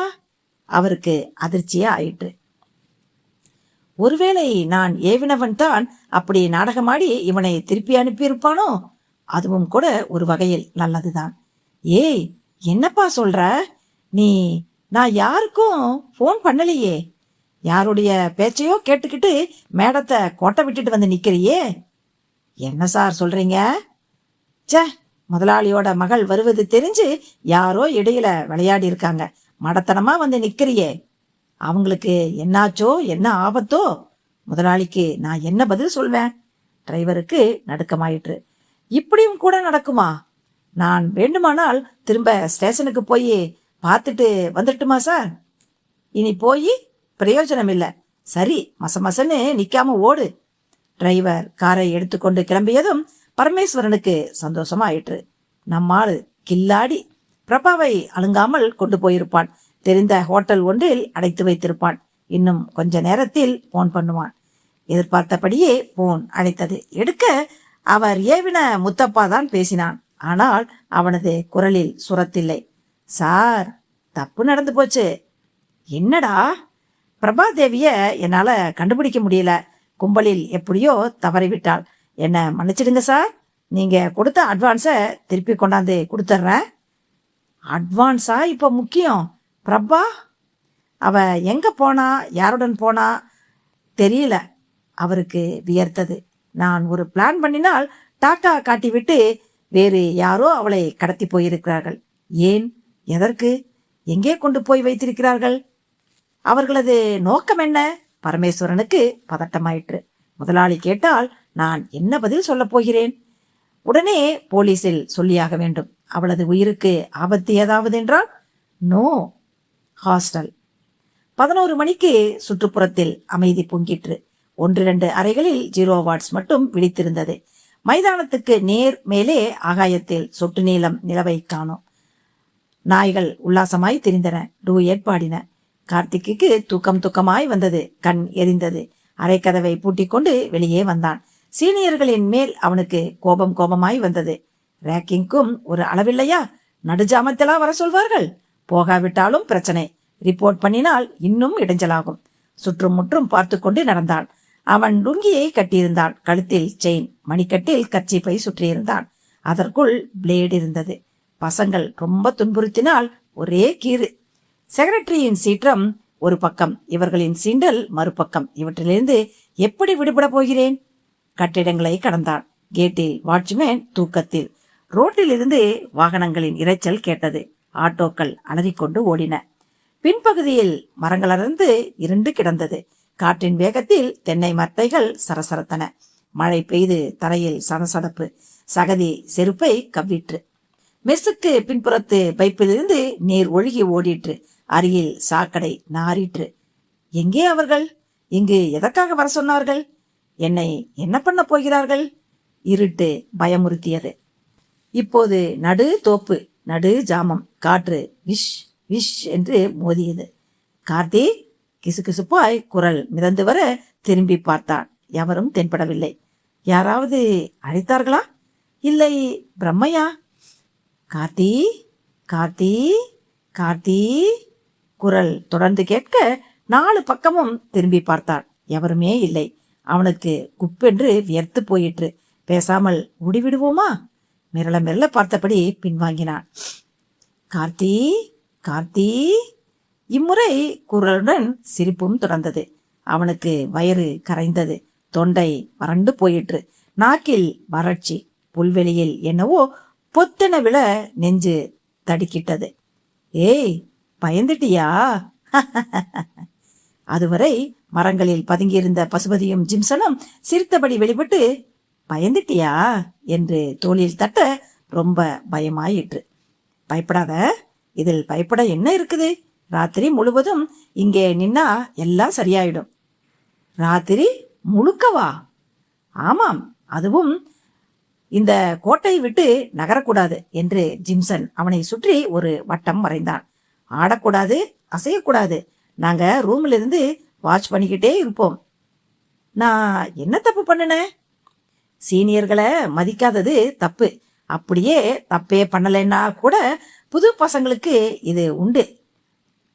Be careful. மீறினா என்றால் நாளை தலைகீழாக தொங்க வேண்டியிருக்கும். குட் நைட் என்று பசுபதி கொட்டாவி விட்டான். நாங்க வர்றோம். ஜெயனும் ரமணியும் காலேஜ் காம்பவுண்டுக்கு வெளியே டாக்ஸியை நிறுத்த சொல்லி இறங்கிக் கொண்டனர். பிரபாவையும் கை கொடுத்து இறக்கினர். அவள் மிகுந்து களைப்பில் இருந்தாள். ஸ்டேஷனிலிருந்து புறப்பட்ட பின்பு இத்தோடு 4 டாக்ஸிகள் மாறிவிட்டனர். எச்சரிக்கை நடவடிக்கை. வழியில் சாப்பிட்டு காப்பி கொடுத்து மறக்காமல் குளோரோஃபார்ம் வாங்கி கொண்டு வந்திருந்தனர். என்ன எங்க கொண்டு போறீங்க? நட சொல்கிறோம் என்று உரிமையுடன் அவளது பின்புறத்தில் ரமணி தட்டினான். உங்களோட நோக்கம் என்ன? இப்போ ஒரே களைப்பா இருக்கு. நாளைக்கு சொல்றோம். எனக்கு பயமா இருக்குது. நீங்கெல்லாம் யாரு? பயப்படவே வேண்டாம். உன்னை எதுவும் செஞ்சிட மாட்டோம். அப்புறம் ஏன்? ஷூ என்று அடக்கி கிளை ரோட்டில் நடத்தி சென்றனர். அங்கே விளக்குகள் இல்லை. இருட்டு வரவேற்றது. கம்பிவேலியை கடந்து மழை பெய்து தேங்கி கிடந்த தண்ணீரில் ஜில்லிட்டு, ஐயோ என் செருப்பு. போனா போகுது, வா நாளைக்கு புதுசா வாங்கிக்கலாம். அவர்கள் கெஸ்ட் ஹவுஸின் பின்பகுதிக்கு வந்தனர். அங்கே எந்த ஆரவாரமும் இல்லை. எவரும் வந்து தங்குவதில்லை. பாழடைந்து கிடந்தது. பூட்டு ஒரே தட்டில் வாயை பிளந்தது. உள்ளே குப்பென நாற்றம். உஷ்ணம் புறையேறிற்று. எலிகள் ஓடி விளையாடின. வௌவால் ராஜ்யம். அறைக்குள் அவளை தள்ள, சாரி கண்ணு, இன்னைக்கு மட்டும் அட்ஜஸ்ட் பண்ணிக்கோ. பாவிங்களா, இது அக்கிரமம், அநியாயம். என்ன? அவள் அலற முயல குளோரோஃபார்ம் கர்ச்சீப் அவளது முகத்தில் அந்த நொடியிலேயே மயங்கி போனாள். ரமணி, இவள் இப்படியே கிடக்கட்டும். விடிச்சு வந்து பாத்துக்கலாம். வா, நம்ம ரூமுக்கு போவோம். நாமும் இங்கேயே. வேண்டாம், ரிஸ்க்கு. தப்பி தவறி வார்டன் ரோல் வந்து கால் வந்து நம்ம ரூம்ல இல்லாதத பார்த்தா பிரச்சனையாயிடும். இவ தப்பிக்க முடியாது. தைரியமா வா. அத்தியாயம் 10. சுந்தரேசன் அன்றுதான் சற்று தேறியிருந்தான். 4 நாட்களாய் அறைக்குள் அடைந்து கிடந்து தோல் எரிந்தது. உடல் முழுக்க பிசுபிசுப்பு. இப்போதும் கூட காய்ச்சல் விட்டிருந்தாலும் அசதி போகவில்லை. அயர்வு. தூக்கம் பிடிக்கவில்லை. வயிறு கபக்கபக்கவே எழுந்து தண்ணீர் குடித்தான். ஜன்னலோரம் தென்றலுக்கு ஒதுங்கின போதுதான் கெஸ்ட் ஹவுஸின் பின்பகுதியில் இருந்து வரும் ஜெயனையும் ரமணியையும் கவனித்தான். இந்த நேரத்தில் இவர்களுக்கு அங்கே என்ன வேலை? கஞ்சா? வர வர பசங்கள் ரொம்பவே கெட்டு போனார்கள். யோசிப்புக்கு இடையே அவர்கள் காம்பவுண்டு சுவர் ஏறி உள்ளே குதிப்பதும் ரூமை நோக்கி பதுங்கி பதுங்கி போவதும் தெரிந்தது. ஜிம்சனும் பசுபதியும் அறைக்குள் ஜன்னலோரம் எதிரெதிரே நாற்காலியில் அமர்ந்திருந்தனர். வாய் புகைக்க கை காட்ஸை கோர்த்து கொண்டிருந்தது. கண்கள் இடையிடையே தோட்டத்தை வாட்ச் பண்ணி கொண்டிருந்தன. அங்கே கார்த்திக் பரிதாபத்துடன் நிற்பதைக் கண்டு, குட் பாய் என்றான் ஜிம்சன். பாவம்டா, பனிஷ்மெண்ட் போதும், பேசாம வர சொல்லிருட்டா? வேண்டாம், நிக்கட்டும். 5 மணிக்கு அலாரம் வை. கண்களை சொக்குது தூக்கம். அலாரம் அடித்த போது அதற்குள் 5 ஆயிற்றா என்று இருவருக்கும் வெறுப்பாக இருந்தது. கண்கள் கரித்தன. மெஸ்ஸில் விளக்குகள் எரிந்தன. பாத்ரூம்களில் சலசலப்பு. பால்வேன் கேன்களை பிரசவித்துக் கொண்டிருந்தது. மரத்தடியில் கார்த்திக் துவண்டு போய் நின்றிருந்தான். மைதானத்தில் யாரோ ஓட்டத்தில். பப்ஸ், வா போவோம். எங்க? யாரும் பாக்கிறதுக்குள்ள அவனை கூட்டிட்டு வந்துடுவோம். வார்டனுக்கு தெரிஞ்சா வம்பு. இருவரும் டூத் பிரஷுடன் இறங்கினர். கார்த்திக்கின் முகம் இருண்டு இருந்தது. கண்களில் கோடு சிவந்திருந்தது. கை கால்களில் அசதியாய் இருக்க அவர்களை பரிதாபமாய் பார்த்தான். கார்த்திக், ரொம்ப டயர்டா இருக்க போல, கமான் என்று அவனது தோளை அரவணைத்து மெஸ்ஸுக்கு அழைத்து போய் காப்பி வாங்கி கொடுத்தனர். ரொம்ப கஷ்டப்பட்டுட்டியா? அவன் பதில் எதுவும் சொல்லவில்லை. இருவரையும் பிடித்து நன்கு பிராண்ட வேண்டும் என்கிற வெறி இருந்தது. ஆனாலும் என்ன செய்ய முடியும்? எதிர்த்தால் எதிர்காலம் பாழாகும். கார்த்திக், சாரி, எங்களை மன்னிச்சிரு. உன்னை துன்புறுத்தணுங்கிறது எங்க நோக்கம் இல்ல. ஒரு இன்ஜினியரிங் ஸ்டூடெண்ட் என்ன துன்பம் வந்தாலும் எதிர்கொள்ள பழகிக்கணும். அதுக்காகவும் எதிர்த்து சமாளிக்கிற மனோதிடத்தை வளர்த்துக்கணும். அதுக்காகவும் தான் நாங்க கொடுக்கிற பயிற்சி தான் இது. வாழ்க்கை என்கிறதே ஒரு எதிர்நீச்சல். தோல்விகளும் துன்பங்களும் இங்கே சகஜம். அதுக்காக அஞ்சக்கூடாது, அயரக்கூடாது. போராடி ஜெயிக்க மனதையும் உடலையும் பக்குவப்படுத்த உருவானதுதான் இந்த ரேக்கிங். ரேக்கிங் என்பது ஜாலிக்காக நடத்தப்படுவது என்றாலும் கூட அதன் உள்நோக்கம் இதுதான். நடந்ததற்காக கலங்காதே. இனி உன்னை துன்புறுத்த மாட்டோம். நம்மிடையே இனி வன்மம் இல்லை. நாம 3 பேரும் ஃப்ரெண்ட்ஸ் என்று முதுகில் தட்டி கொடுத்தனர். உனக்கு என்ன பிரச்சனைனாலும் தயங்காம சொல்லு. நாங்க உனக்கு உதவி பண்றோம். பாடம் புரியலையா சொல்லி தர்றோம். ஃபீஸ் கட்ட முடியலையா கலெக்ட் பண்ணி தர்றோம். நல்ல ட்ரெஸ் இல்லையா தச்சு தர்றோம். போ, ரூமுக்கு போய் ரெஸ்ட் எடு. மனசுல எதையும் வச்சுக்காத. நாங்க உனக்கு சகோதரர்கள் மாதிரி. அந்த பேச்சு கார்த்திக்கை உருக்கிற்று. இவர்களின் கொடூர முகத்துக்கு பின்னால் இத்தனை அன்பா? அன்பை அதிகாரம் ஆள்கிறது, மறைக்கிறது, ஆட்டி படைக்கிறது. பலவீனமாய் தன் ரூமை நோக்கி நடந்து போனான். அத்தியாயம் 11. சாதாரணமாய் படுத்தவுடன் தூங்கி விடுகிற ஜெயனுக்கும் ரமணிக்கும் ராத்திரி சாமானியத்தில் தூக்கம் வரவில்லை. காலேஜிலும் ஹாஸ்டலிலும் எத்தனையோ லூட்டிகள் அடித்தாலும் கடத்தல், அதுவும் பெண் கடத்தல், அவர்களுக்கு புதிது. ஏதோ ஒரு வேகத்தில் பிரபாவை தள்ளி கொண்டு வந்து விட்டார்களே தவிர மேற்கொண்டு எப்படி செயல்படுவது, எப்படி பணம் கறப்பது என்பது குறித்து அவர்களிடம் தெளிவே இல்லை. கதைகளும் சினிமாக்களும் பிளாக்மெயிலை கற்றுக் கொடுத்திருந்தன. அவை படிப்பதற்கும் பார்ப்பதற்கும் சுவாரஸ்யம். நேரில் செய்தி பார்க்கும் போது திக் திக் த்ரில். ஜெயனுக்கு பணம் தேவை, ரமணிக்கோ த்ரில் தேவை. ஜெயனை விட ரமணி சுவாரஸ்யமாய் இருந்தான். பிரபா பணக்காரி, அழகாயும் இருக்கிறாள். பணம் கிடைக்கிறதோ இல்லையோ, அவளது நெருக்கம், அந்த வாசனை, பனியனின் முறைப்பு. சான்ஸ் கிடைத்தால் ஒரு கை பார்த்துவிட வேண்டும் என்கிற துடிப்பு, துள்ளல். கெஸ்ட் ஹவுஸ்லேயே அவளை வைத்திருப்பது அத்தனை பாதுகாப்பு இல்லை. எவராவது பார்த்துவிடக்கூடும். முதலில் நகரத்தில் தக்க இடம் பார்க்க வேண்டும். அப்புறம் அவளது தந்தைக்கு போன் பிளாக்மெயில் குறைந்தபட்சம் 10 லட்சம். பணம் கிடைத்ததும் விட்டுவிடலாம். பாவம், அவள் துன்புறுத்த வேண்டாம். யோசனைக்கிடையில் எப்போது தூங்கினார்கள் என்று தெரியவில்லை. வெளியே இறைச்சலும் அரவமும் கேட்டபோது முகத்தில் வெளிச்சம் கூச வைத்தது. ஜெயன் வாரி சுருட்டி கொண்டு எழுந்தான். ரமணியையும் தட்டி எழுப்பி, ஏய், நன்றாக விடிந்து விட்டது, வா, அவளை போய் பாப்போம். வெளியில என்ன சத்தம் தெரியல என்று மாடி இறங்கினான். பசங்கள் எல்லாம் கும்பல் கும்பலாய் செக்ரட்டரியின் அலுவலகத்தை நோக்கி ஓடுவது தெரிய அவர்களுக்கு கிலியாயிற்று. என்னவா இருக்கும்? ஏய் ரமணி, வா, போய் பாப்போம் என்று ஜெயன் அவனையும் இழுத்துக்கொண்டு ஓடினான். ஓட ஓட தூரம் நீண்டது. மூச்சிறைத்து வியர்த்து கும்பலை விலக்கி கொண்டு எட்டி பார்க்க அங்கே வாசலில் அட்டண்டர் கழுத்தில் இரத்த குளத்தில் மல்லாந்து கிடந்தான். மாணவர்கள் கதிகலங்கி நிற்க வார்டன் அவர்களை, போங்க போங்க, அவங்கவுங்க ரூமுக்கு போங்க என்று விரட்டினார். மாடியில் செக்ரட்டரி எண்ணெய் விழிந்த முகத்துடன் போனில் போலீஸை துரத்தி கொண்டிருந்தார். ரமணியும் ஜெயனும் ஒருவர் முகத்தை ஒருவர் பார்த்து கொண்டனர். ஏன், யார், எப்படி, எப்போது? அட்டண்டரை கொல்வதற்கு என்ன மோட்டிவ்? அவன் யாருக்கு என்ன கெடுதல் பண்ணினான்? ரமணி, இப்படி வா என்று ஜெயன் அவனை தனியாய் அழைத்து போக கூட்டத்தில் நின்றிருந்த சுந்தரேசன் அவர்களை உக்கரமாய் பார்த்தான். அந்த பார்வையை எதிர்கொள்ள முடியாமல் அவர்கள் திரும்பி நடந்தனர். ரமணி, அந்த பொண்ணு மயக்கம் தெளிஞ்சு எழுந்திருப்பாளா? எழுந்திருச்சிருக்கணும். மேற்கொண்டும் அவளை அங்கே வச்சிருக்கிறது ஆபத்துடா. அட்டண்டர் கொலையை விசாரிக்க வேண்டி போலீஸ் வரும், அதிகாரிகள் வருவாங்க. அதனால நம்ம பிளானு பாதிக்கப்படும். பிரபா, சத்தம் போட்டு ஊரை கூட்டிவிட்டால் மாட்டிக்குவோம். ஆமா, கரெக்டு.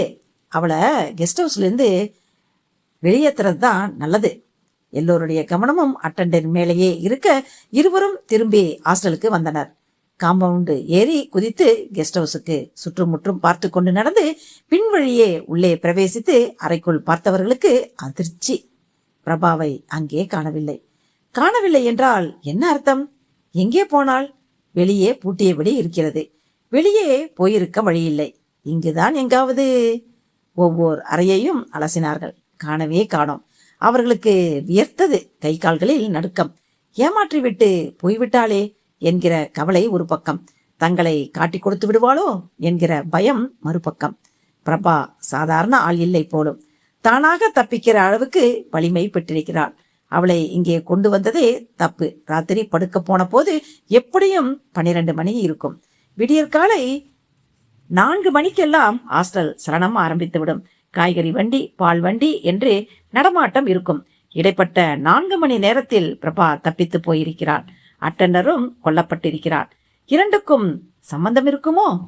பிரபாதான் அவனை கொன்றுவிட்டு ஏன், எதற்காக, அவன் எப்படி அவளிடம் குறுக்கிட்டான்? யோசிக்க யோசிக்க மண்டை குழம்பிற்று. அதற்குள் போலீஸ் ஜீப்பும் சிவப்பு சிதறலுடன் ஆம்புலன்ஸும் வருவது தெரிய அவர்கள் அங்கிருந்து மெல்ல நழுவினர். அத்தியாயம் 12. பரமேஸ்வரன் மிகுந்த தவிப்பாய் இருந்தார். முதலாளியின் மகள் பிரபாவை யாரோ எதற்கோ கடத்தி போயிருக்கிறார்கள் என்பதை அறிந்த பின்பு ஒரு வகையில் சமாதானம். அவளை மீட்டு கொண்டு வருவதற்குள் கணக்கு வழக்குகளை சரி பண்ணி விடலாம். ஆனால் அவளை பத்திரமாய் ரிசீவ் பண்ணாமல் போனதற்கு முதலாளிக்கு பதில் சொல்லியாக வேண்டிய பொறுப்பு உதைத்தது. கடத்தல்காரர்களால் அவளது உயிருக்கு பாதிப்பு நேரும் பட்சத்தில் தனக்கு மன்னிப்பே கிடையாது. மகளை காணோம் என்கிற நிலையில் உடனே ஏன் போலீஸுக்கு செல்லவில்லை என்கிற கேள்வி எழும். நமக்கேன் வம்பு, சொல்லிவிடுவோம் என்று போலீஸை நாடியிருந்தார். போலீஸ் என்னவோ உடனே கண்டுபிடித்து கொடுத்து விடுவது போல அவரை துருவ ஆரம்பித்தனர். பிரபா வருவது உங்களை தவிர வேறு யாருக்கு தெரியும்? அவளுக்கு எதிரிகள் எவரும் உண்டா? எந்த விதத்தில்? முதலாளியின் மகள் வரும்போது நீங்களே ஸ்டேஷனுக்கு போயிருக்க வேண்டாமா? ஏன் போகவில்லை? நீங்கள் போகாததால் அவளுடைய வரவு உங்களுக்கு பிடிக்கவில்லை என்றாகிறது. ஏன் பிடிக்கவில்லை என்று ஒரே குடைச்சல். சார், அநியாயமா என் மேல சந்தேகப்படாதீங்க. பிரபாதேவியை பிசினஸ்ல நுழைக்க வேண்டும் என்று முதலாளிக்கு சஜஷன் கொடுத்ததே நான் தான். ஸ்டேஷனில் பழக்கடைக்காரர்கள் யாராவது உங்களுக்கு பழக்கம் உண்டா? சத்தியமா இல்லை சார். அப்போ கடத்தல்காரன் சொன்னது? அது யார் வேணும்னாலும் என்ன வேணும்னாலும் சொல்லலாமே சார். சரி வாங்க என்று இன்ஸ்பெக்டர் அவரையும் டிரைவரையும் ஸ்டேஷனுக்கு அழைத்து போனார். சொல்லுப்பா, எந்த பழக்கடைக்கு போன் வந்திருக்குதுன்னு உன்னை கூட்டிட்டு போனாங்க? டிரைவரை உலுக்கினார் இன்ஸ்பெக்டர். இதோ இந்த கடை தான் சார். அவன் குறிப்பிட்ட கடைக்காரன். சார், எனக்கு எதுவும் தெரியாது. போன் பண்ண வேண்டி தினம் ஆயிரக்கணக்கில் பயணிகள் வர்றாங்க. எந்த பேச்சையோ ஆளையோ நான் கவனிக்கிறது இல்ல, கவனிக்க முடியறதும் இல்லை என்று சமார்த்தியமாய் நழுவிக்கொண்டான். ஏய் டிரைவர், உன்னை எவனோ போனிடம் அழைத்து போனான் என்று சொன்னது உண்மைத்தானா? என் பொண்டாட்டி மேல சத்தியமா சார். அவன் எப்படி இருப்பான்? கொஞ்சம் சிவப்பு பனியனும் ஜீன்ஸும் போட்டிருந்ததா ஞாபகம். குழந்த முகம் சார். வயசு எவ்வளோ இருக்கும்? கேட்டு வச்சுக்கல சார் என்று வந்த வார்த்தைகளை விழுங்கி, என்ன 20, 22 இருக்கலாம் சார் என்றான். அவனை பத்தி வேற எதுவும் அடையாளம் சொல்ல முடியுமா? அவன் யோசித்து விட்டு, வேண்டுமானால் அவனது உருவத்தை வரைஞ்சி தர்றேன் சார். அதை கேட்டதும் பரமேஸ்வரனின் முகம் மலர்ந்தது. அவனுடைய திறமை கைவிட்டு விடவில்லை. சீக்கிரம் வரைஞ்சு கொடு என்று தன் பாக்கெட்டிலிருந்து பேப்பரும் பேனாவும் எடுத்து கொடுத்தார். வரைய தெரியுமா இவனுக்கு? பேசா வரைவான் சார். ஆபீஸ்ல டாய்லெட்டு, கதவு, சுவருன்னு எதையும் பாக்கி வைக்கிறது இல்ல. டிரைவர் 5 நிமிடத்தில் தன்னை என்று ஏமாற்றிய ரமணியின் படத்தை வரைந்து நீட்டினான். இன்ஸ்பெக்டர் அதை பார்த்துவிட்டு, படம் நன்றாகத்தான் இருக்குது. ஆனா இதை மட்டும் வச்சுக்கிட்டு எப்படி ஆளை பிடிக்க முடியும்? இவனை இதுக்கு முன்பு எங்கேயாவது பார்த்துருக்கீங்களா? இல்ல சார். டிரைவர் அவன்கிட்ட பளிச்சுன்னு சொல்ற மாதிரி வேற எதுவும் அடையாளமா என்று படத்தை வாங்கி கொண்டு நீண்ட நேரம் யோசித்தான். அவன் முகத்தை கண்களில் ரீப்ளே செய்து பார்த்தான். அந்த பேச்சு, உதடுகள், அரும்பி வரும் மீசை, கழுத்து, சட்டை அதில் என்னவோ ஒரு பேட்ச் சொருகப்பட்டிருந்தது. அதில் கூட கூம்பாய் எம்பளம் என்று ஒன்று இருந்தது. அவனது சட்டையில் ஒரு பேட்ச் குத்தி இருந்தான். என்னது, வரைஞ்சி காட்டு. இதோ என்று உற்சாகமாக வரைய ஆரம்பித்தான். அவன் வரைந்த எம்பளத்தை பார்த்ததுமே இன்ஸ்பெக்டருக்கு அது இன்ஜினியரிங் காலேஜ் ஐடென்டி கார்டு என்பது புரிந்து போயிற்று. இன்ஸ்பெக்டர் உற்சாகத்துடன் டிரைவரையும் அழைத்து கொண்டு கிளம்பினார். இன்ஜினியரிங் காலேஜ் கடந்த சில நாட்களாய் வெறிச்சோடி கிடந்தது. ஸ்ட்ரைக் என்றாலும் பஸ், கலாட்டா, மந்திரி இறப்பு, பந்த் என்று எதிர்பாராமல் மூடப்படுவது போல அட்டண்டரின் கொலையும் அதனால் ஏற்பட்ட பீதியும் காலேஜை மூட வைத்திருந்தன.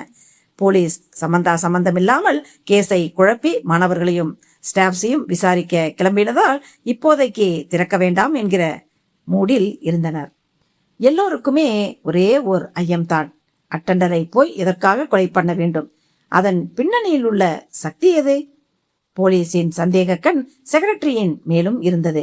அட்டண்டர் எதற்காக அவரது கழிப்பிடத்திற்கு, அதுவும் அர்த்தராத்திரியில் வர வேண்டும்? அங்கு வைத்து கொலை நடந்திருக்கிறது. கழுத்தில் வெட்டி கொண்டிருக்கிறார்கள். அந்த அரவம் செக்ரட்டரிக்கு கேட்டிருக்காதா? செக்ரட்டரி கொஞ்சமும் கலங்கினதாய் தெரியவில்லை. அன்று நான் 12 மணி வாக்கில் தான் வீடு திரும்பினேன். அலுப்பில் உடனே படுத்துவிட்டேன் என்றார் அலட்சியத்துடன். அட்டண்டர் உங்களை பார்க்க வந்தானா? இல்லை. வர சொல்லியிருந்தீர்களா? நான் இல்லாத நாட்களில் அவன் அங்கு காவலுக்கு படுப்பதுண்டு. போஸ்ட்மார்ட்டம் ரிப்போர்ட் படி அதிகாலை 3 மணி வாக்கில் கொலை நடந்திருக்கலாம் என்று தெரிகிறது. கொலையாளிக்கும் அவனுக்கும் இடையே பெரிய போராட்டம் நடந்திருக்க வேண்டும். அதற்கு அடையாளமாய் அவனது தலை, கை கால்களில் சிராய்ப்பு. அத்தனை போராடி இருக்கிறான். மாடியில் படுத்திருக்கிற உங்களுக்கு கொஞ்சம் கூட சத்தம் கேட்டிருக்காதா? அதுதான் எனக்கு சரியான அலுப்பு என்று சொன்னேனே சார். தவிர நான் ஏசி ரூமில் தூங்கினேன். ஏசி என்பதால் வெளி சத்தம் உள்ளே கேட்க வாய்ப்பில்லையே. போலீஸ், ஹாஸ்டல் வாட்ச்மேன், வார்டன், அலுவலர்களையும் விசாரித்து கேஸ் முடிகிற வரை ஸ்டூடெண்ட்ஸ் எவரும் வெளியூர் போகக்கூடாது, அங்கேயே இருக்க வேண்டும் என்று உத்தரவு பிறப்பித்து விட்டு சென்றிருந்தனர். சாதாரணமாய் காலேஜ் இல்லை என்றால் பசங்கள் ஊருக்கு கிளம்பி விடுவர். சினிமா, பிக்னிக் என சுற்றுவர். இப்போது எல்லாவற்றுக்கும் தடை. ஹாஸ்டலை விட்டு அங்கே இங்கே நகர முடியவில்லை. உள்ளேயே அடைந்து கிடந்தனர். வீடியோவில் படம், புல்வெளியில் மாநாடு, கடை வீதிகளிலும் லேடிஸ், காலேஜ் வாசலிலும் தவம் கிடக்க முடியாத வருத்தம் அவர்களுக்கு. அத்தியாயம் 13. காலேஜின் கான்ஃபரன்ஸ் ஹால். வைஸ் பிரின்சிபாலும் ஸ்டாஃப்ஸும் கப்பல் கவிழ்ந்த நிலையில் கவலையுடன் அமர்ந்திருக்க பிரின்சிபால் கொதித்து போயிருந்தார். இது நம்ம காலேஜின் சரித்திரத்துல ஒரு பிளாக் மார்க். கேம்பஸ்ல கொலைங்கிறது சாதாரணம் இல்லை. பத்திரிகைகளிலும் நம்ம பேரு நாறுது. ஏதோ ஆண்டவன் புண்ணியத்துல கொலையானது அட்டண்டரா போனான். இதுவே ஸ்டூடெண்டா இருந்திருந்தா என்ன ஆயிருக்கும்? கொடி பிடிச்சிருப்பாங்க, கல்லெறி, ஊர்வலம், பெற்றோர்கள் கண்டனம் தெரிவிச்சிருப்பாங்க. அரசியல்வாதிகளும் அவற்றை பெரிதுபடுத்தி நிரந்தரமா மூட வச்சிருப்பாங்க. நமக்கு டிசிப்ளின் வேணும். கொலை பத்தி போலீஸ் விசாரித்து கொண்டிருக்குது. இவரு ஏன் குறைக்கிறாரு? அட்டண்டருக்கு யார் யாருடன் தொடர்பு இருக்குதோ யாருக்கு தெரியும்? அவன் ஏற்கனவே மலை விழுங்கி, சுருட்டல் மன்னன், ஸ்டாஃப்ஸ்களை மதிக்காம தான் தோன்றியாய் நடக்கிறவன். அவன் போனால்தான் என்னவா? அப்போது ஆபீஸ்ல இருந்து கிளார்க் ஓடி வந்து, சார் ஒரு நிமிஷம் என்றதும் பிரின்ஸ் வெறுப்புடன் வெளியே போய், என்ன என்று கர்ச்சித்தார். உங்களை பார்க்க போலீஸ் இன்ஸ்பெக்டர் வந்திருக்காரு. எதுக்கா? தெரியல சார், உடனே பார்க்கணுமாம். அதுதான் ஏற்கனவே பலமுறை பார்த்தாச்சே. இது அவர் இல்ல சார், புதுமுகம். போ வர்றேன் என்று உள்ளே வந்து, நன்றி ஃப்ரெண்ட்ஸ், லஞ்சுக்கு பின்னாடி சந்திக்கலாம் என்றதும் அவர்களுக்கு சந்தோஷம். இன்ஸ்பெக்டர் தன்னை அறிமுகப்படுத்திக் கொண்டு, இது உங்க கல்லூரி எம்பளம் தானே என்று டிரைவர் வரைந்த சீட்டை நீட்டினார். ஆமாம். இந்த படத்தில் இருக்கிறவரு? தெரியல சார், எங்க ஸ்டூடெண்டா இருக்கலாம், பரிச்சயம் இல்லை. என்ன விஷயம் சார்? இவனை நாங்க என்கொயரி பண்ணணும். எதுக்கு? தொழிலதிபர் ஒருவரின் மகளை கடத்திட்டு வந்திருக்கிறாப்பு. கடத்தலா? மை காட், இது என்ன புது குழப்பம்?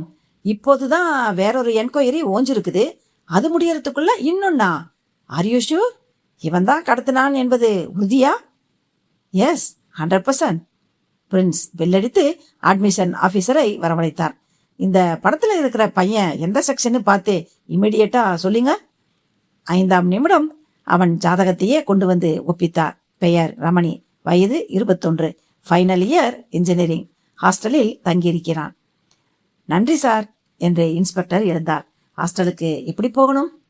தம்பி, இவரை அழைச்சிட்டு போய் காட்டு. ஹாஸ்டல். படத்தை பார்த்ததுமே வார்டனுக்கு ரமணியின் முகம் புரிந்து போயிற்று. ரூமுக்கு ஆள் அனுப்பி ஆளை கையோடு அழைத்து வரச் செய்தார். ரமணி 4 நாள் தூக்கம் இழந்த மாதிரியும் சோர்வாயும் கண்களுக்கு கீழ் கருப்பு வளையத்துடன் இருந்தான். காந்தத்தில் ஒட்டிய இரும்பு துகள் மாதிரி தாடி விசிறிற்று. இன்ஸ்பெக்டரை கண்டதும் வயிறு கலக்கத்துடன் வார்டனை பார்த்து சல்யூட் அடித்தான். இவர்தான் ரமணி, பேசுங்க என்று வார்டன் எழுந்து வெளியேறினார். இன்ஸ்பெக்டர் வெளியே தலையை நீட்டி டிரைவர் என்று அழைக்க அவன் தயங்கி தயங்கி உள்ளே வந்தான். ரமணி, இவனை உனக்கு தெரியுதா? அவன் அவசரமாய் என்று மறுத்தான். யார் சார் இது? சியர்ஸ் கம்பெனியின் டிரைவர். எங்குமே இவனை பார்த்ததில்லையா நீ? பார்த்த ஞாபகம் இல்லை sir. Bus stand, railway station, எங்கேயுமே. அவனுக்கு வயிறு மேலும் கலக்கிற்று. இன்ஸ்பெக்டர் சட்டையை சுருட்டி கொண்டு எழவும் மேற்கொண்டும் சம்மதிக்காவிட்டால் உடம்பு புண்ணாகும் என்பது புரியவே, பார்த்திருக்கியா சார்? குட், பாரு. அப்போ நான் எதுக்காக வந்திருக்கிறேன்னு நீ யூகம் பண்ணியிருப்ப. சொல்லு, பிரபாதேவி எங்க? எந்த பிரபாதேவின்னு தெரிஞ்சுக்கலாமா சார்? உனக்கு தெரியாதுல்ல? அன்று ஸ்டேஷன்லேருந்து கடத்திட்டு வந்தியே அவள். வந்து அவ எங்க போனான்னு தெரியாது சார். நிஜமாலுமா? நிஜமாதான் சார் சொல்றேன். அவளை எங்கே அடைச்சு வச்சிருந்தீங்க என்று உச்சி முடியை கொத்தாய் பிடித்து உழுக்கவே ரமணி அழ ஆரம்பித்தான். என்ன விட்டுருங்க சார், நான் எல்லா உண்மையும் சொல்லு. Jayan photo meter, fine, station, Prabha, கடத்தல், கெஸ்ட் ஹவுஸ். காலையில பார்த்தா ஆளை காணோம் சார். உங்களுக்கு தெரியாம எப்படி காணாம போக முடியும்? அந்த ஜெயன் எங்கே? ரூம்ல இருக்கான் சார். கூப்பிட அவனை. வார்டன் ரூமுக்கு வெளியே கூட்டமும் ஆர்வமும் கூடியிருந்தது. கிசுகிசுத்து கொண்டிருந்தது. பசங்களுக்கு எல்லாமே த்ரில்லிங்காக இருந்தது. அடுத்தவர்களின் நெருக்கடியை பார்க்கும்போது த்ரில் இருக்கத்தானே செய்யும். எல்லாமே தனக்கு வந்தால்தான் தெரியும். ஜெயனும் ஏறக்குறைய காய்ச்சலில் அடிபட்டவன் போல் இருந்தான். அவனும் எதையும் மறைக்கவில்லை. ஏண்டா, படிக்கும் போதே கடத்தலா? நீங்க உருப்பிடுவீங்களா? மாட்டோம் சார் என்று அமைதி காத்தனர். சரி, உங்களை நான் நம்புறேன். நீங்க டாக்ஸி விட்டு டாக்ஸி மாறும் போதோ அல்லது கெஸ்ட் ஹவுஸ்ல அவளை தங்க வைக்கிற போதோ யாரும் பின்தொடர்ந்தாங்களா? தெரியல சார், சான்ஸ் இல்ல. கெஸ்ட் ஹவுஸ்ல பிரபா உள்ளே உள்ள விஷயம் உங்க 2 பேருக்கும் மட்டும்தானே தெரியும்? ஆமாம் சார். அப்போ உங்கள ஒருத்தன் தான் அவளை வேறு இடத்துக்கு மாத்தி இருக்கணும் சார். இருவரும் சாஷ்டாங்கமாய் அவரது காலில் விழுந்தனர். நாங்க 2 பேருமே சேர்ந்துதான் தூங்க போனோம். எப்படி நம்புவது? 2 பேர்ல ஒருவன் பிரபாவை வேற எங்காவது ஒளிச்சு வச்சிருக்கலாம் என்று அப்புறப்படுத்தும் போது அட்டண்டர் பார்த்திருக்க கூடும். அதனால் அவனை தீர்த்து கட்டிவிட்டு, நாங்க செஞ்சது தப்புதான் சார். ஏதோ ஒரு ஆவேசத்துல அப்படி செஞ்சுட்டோம். அதுக்காக ஊரில் துப்பு துளக்காத கேஸ்களை எல்லாம் எங்க தலையில கட்டி வைப்பது எந்த விதத்தில் நியாயம்? அப்போ அவளை எங்கே? எங்களுக்கும் அதுதான் சார் புரியல. சரி, வாங்க கெஸ்ட் ஹவுஸுக்கு போவோம் என்று அவர்களை அழைத்து போனார். சுற்றி பார்த்தவர் அங்கே அவள் அடைபட்டு கிடந்ததற்கான எந்த தடயமும் இல்லை. இன்ஸ்பெக்டருக்கு அவர்களின் மேல் நம்பிக்கை இல்லை என்றாலும் கூட மாணவர்களை அடித்து உதைத்தால் பிரச்சனையாகிவிடும் என்று அப்போது கிளம்பினார். அவர்களின் நடவடிக்கைகளை கண்காணிக்க ரகசிய ஏற்பாடு செய்து வைத்தார். அத்தியாயம் 14. பரமேஸ்வரன் மிகுந்த பதற்றத்தில் இருந்தார். பிரபாவை பற்றி நிஜமாலுமே அவருக்கு சங்கடம் தோன்றிற்று. பசங்கள் கடத்தவில்லை என்றால் அப்புறம் யார்? அவள் வருவது வேறு யாருக்கு எப்படி தெரியும்? அவர்களின் நோக்கம் என்ன? அவள் காணாமல் போய் 4 நாட்கள் ஆயிற்று. இத்தனை நாட்களாய் அவளை வைத்துக்கொண்டு என்ன செய்கிறார்கள்? கடத்தல்காரனின் நோக்கம் பிளாக்மெயில் என்றால் இந்நேரம் அவன் தொடர்பு கொண்டிருக்க வேண்டும். அதில்லை. முதலாளியை பழிவாங்க வேண்டும் என்பது நோக்கம் என்றாலும் அவளது பிணமாவது வெளிப்பட்டிருக்க வேண்டும்.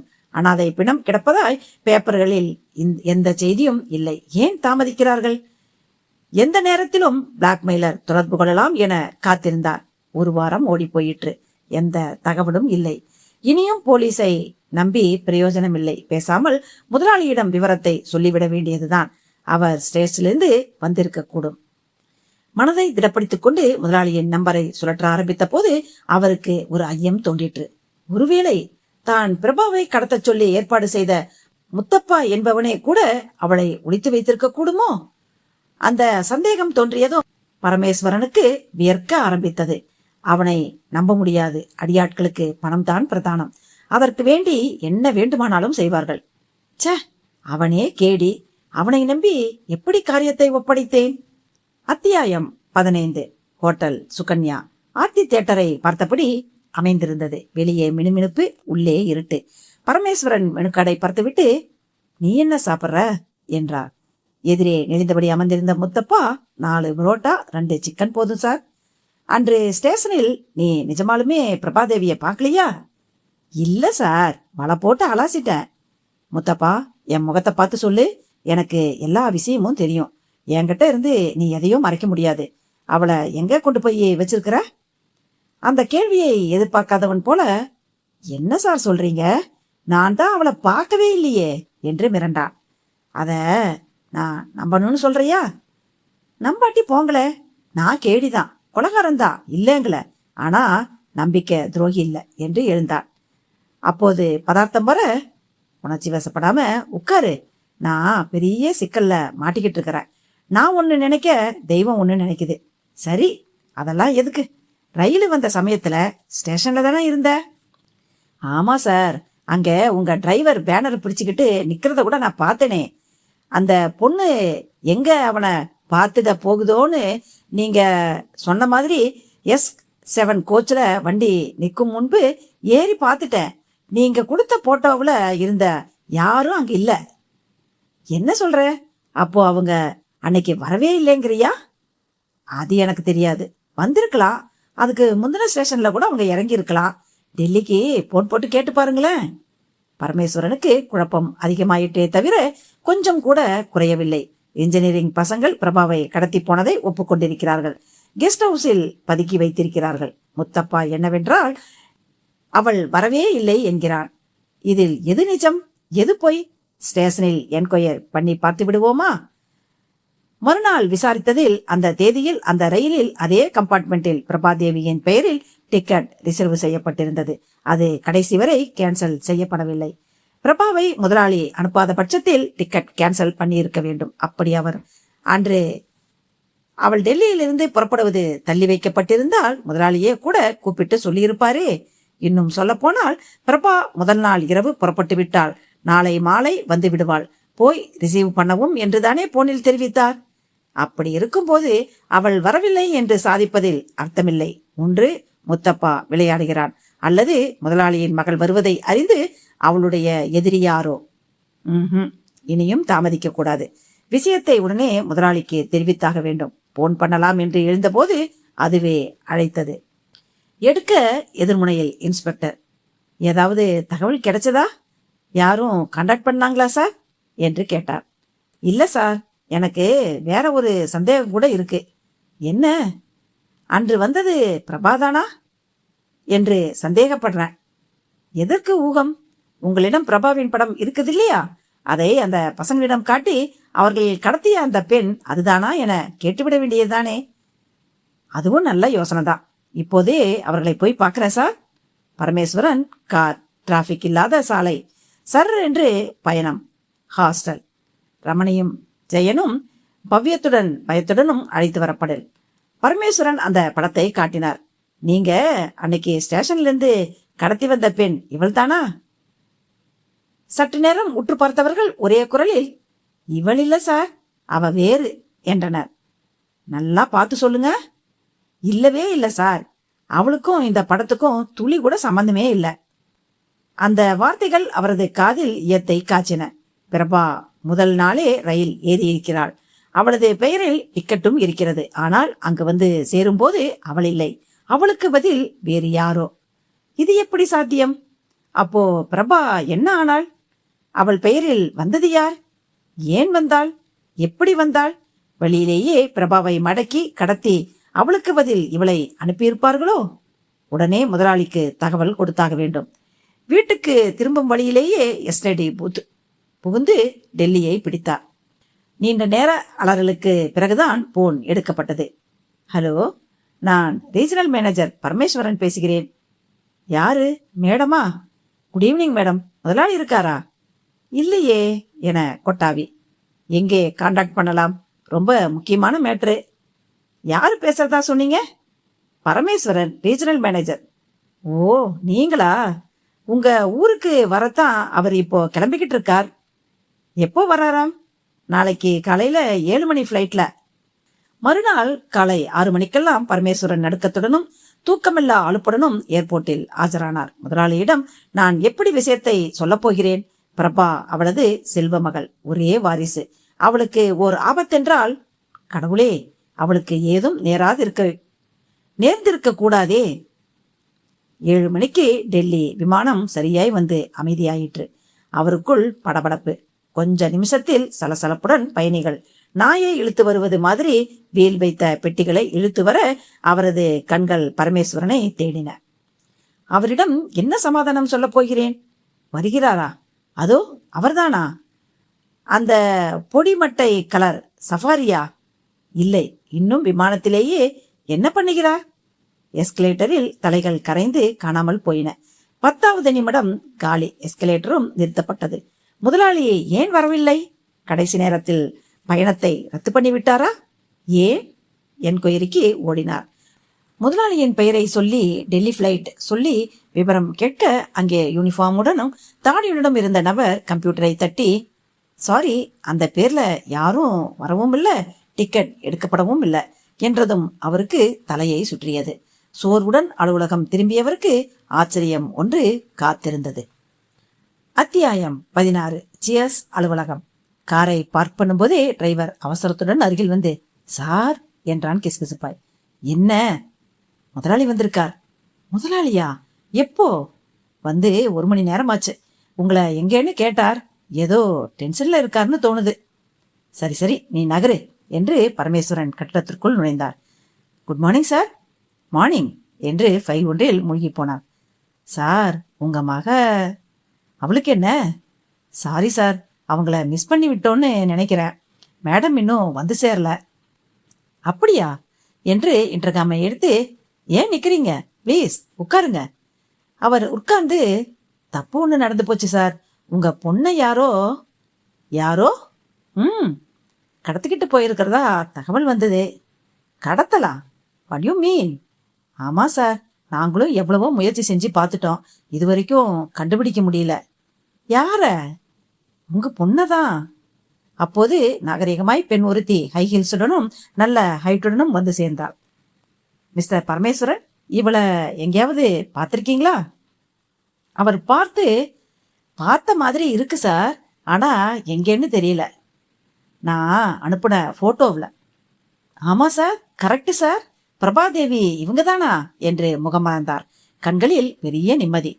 மேடம் எப்படி இங்க என்று வியந்தார். எல்லாம் விவரமா சொல்றேன், கொஞ்சம் பொறுங்க. பரமேஸ்வரன் பொறுமையின்றி, மேடம், அன்னைக்கு நீங்க ரயில்ல வரலையா? வந்தேனே. அப்போது ஜீப் ஒன்று சர் என்று வந்து நின்றது. அதை எதிர்பார்த்த மாதிரி முதலாளி ஸ்கிரீனை விலக்கி பார்த்துவிட்டு சந்தோஷப்பட்டார். எழுந்து தயாராய் நின்று கொண்டு, வாங்க இன்ஸ்பெக்டர் சார் என்று கை கொடுத்து அமர வைத்தார். பிரபா எப்படி கிடைச்சாங்க? இன்ஸ்பெக்டர் அமர்ந்தபடி கேட்டார். முதலாளி, காணாமல் போனாதானே கிடைக்கிறதுக்கு என்று கண் சிமிட்டினார். என்ன சொல்றீங்க சார்? நடந்ததை விவரமா சொல்லத்தான் உங்களை கூப்பிட்டுருக்கேன். அதுக்கு முன்பு மிஸ்டர் பரமேஸ்வரனுடன் ஒரு வார்த்தை என்று எழுந்தார். அவரை தனியாக அழைத்து போய், நம்பிக்கை துரோகி என்று கருவி விட்டு வெளியே வந்தவர் இன்ஸ்பெக்டரிடம் சொன்னார். சார், உங்களுக்கு ஒரு உண்மையை சொல்ல நான் கடமைப்பட்டிருக்கிறேன். அன்னைக்கு என் மகள் ரயிலில் வரவும் இல்லை, வருவதாய் பிளானும் இல்லை. எல்லாம் ஒரு நாடகம். நாடகமா? ஆமாம், பரமேஸ்வரனை ரீஜனல் மேனேஜராய் போட்ட பின்பு சிஎஸ் கம்பெனி லாபத்தில் ஓட ஆரம்பிச்சது உண்மை. ஆனா கடந்த 2-3 வருடங்களா லட்சக்கணக்கில் அவர் பணம் சுருட்டி இருக்கிறாரு. இவர் மேல அவ்வப்போது புகார்கள் வரும். அவற்றையெல்லாம் நான் அப்போது பெரிதாய் எடுத்துக்கொள்ளவும் இல்லை. ஆனால் என் மகள் சும்மா இருக்கல. MBA முடித்த கையோடு பிசினஸ் என்றாகிறேன் என்றாள். தான் போய் பரமேஸ்வரனின் ஊழலை கண்டுபிடித்து உடனே அம்பலப்படுத்துகிறேன் என்றாள். ஆனால் அவளை தனியாக அனுப்பி வைக்க பயம். பரமேஸ்வரனால் அவளது உயிருக்கு ஆபத்து ஏற்படுமோ என்று அஞ்சினேன். ஆனாலும் கூட கம்பெனி நிர்வாகத்தை சரி பண்ணியாக வேண்டும். வயதான காலத்தில் என்னால் அது முடியாது. பிரபாவே முன்வரும்போது ஏன் தடுக்க வேண்டும்? அவளை அனுப்பலாம். அதற்கு முன்பு ஒரு சின்ன பரிசோதனை பண்ணி பார்க்கலாம் என்பதற்காகத்தான் பிரபாவின் பெயரில் டிக்கெட் எடுத்து அவள் வருவதாயும் ஸ்டேஷனில் ரிசீவ் பண்ணி அழைத்து போகும்படியும் பரமேஸ்வரனுக்கு போன் பண்ணினேன். அவருடைய ரியாக்ஷனை கவனிக்க ஏற்பாடு செய்து பிரபாவுக்கு பதில் சர்மிதா என்கிற அவளோட தோழியை அனுப்பி வைத்தேன். நான் பயந்தபடியே பரமேஸ்வரன் அவளை கடத்த முயன்றது ஒருபுறம் இருக்க, ஊர் பெயர் தெரியாத இன்ஜினியரிங் பசங்கள் டிரைவரை ஏமாற்றி அவளை கொண்டு போய் இருக்கிறார்கள். அவர்கள் ஏன் அவளை கடத்த வேண்டும் என்பது புரியாமலேயே என் நாட்கள் ஹாஸ்டலுக்கு தொடர்ந்து போயிருக்கிறார்கள். அன்று ராத்திரி சர்மிதாவை மயங்க வைத்துவிட்டு பசங்க தங்கள் ரூமுக்கு போய்விடவும் என் ஆட்களே அவளை பத்திரமாய் மீட்டு கொண்டு வந்து விட்டனர்.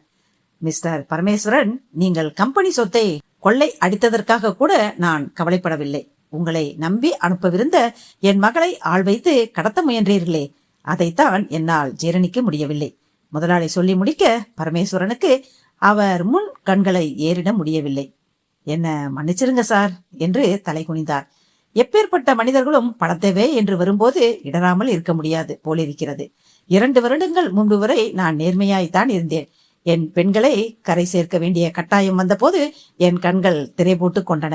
இப்போதும் கூட உங்களை ஏமாற்ற வேண்டும் என்பது என் நோக்கமல்ல. பணத்தை புரட்டுவதற்கு அவகாசம் தேவைப்பட்டதால் அதுவரை மேடத்தை அப்புறப்படுத்த வேண்டும் என்றுதான்.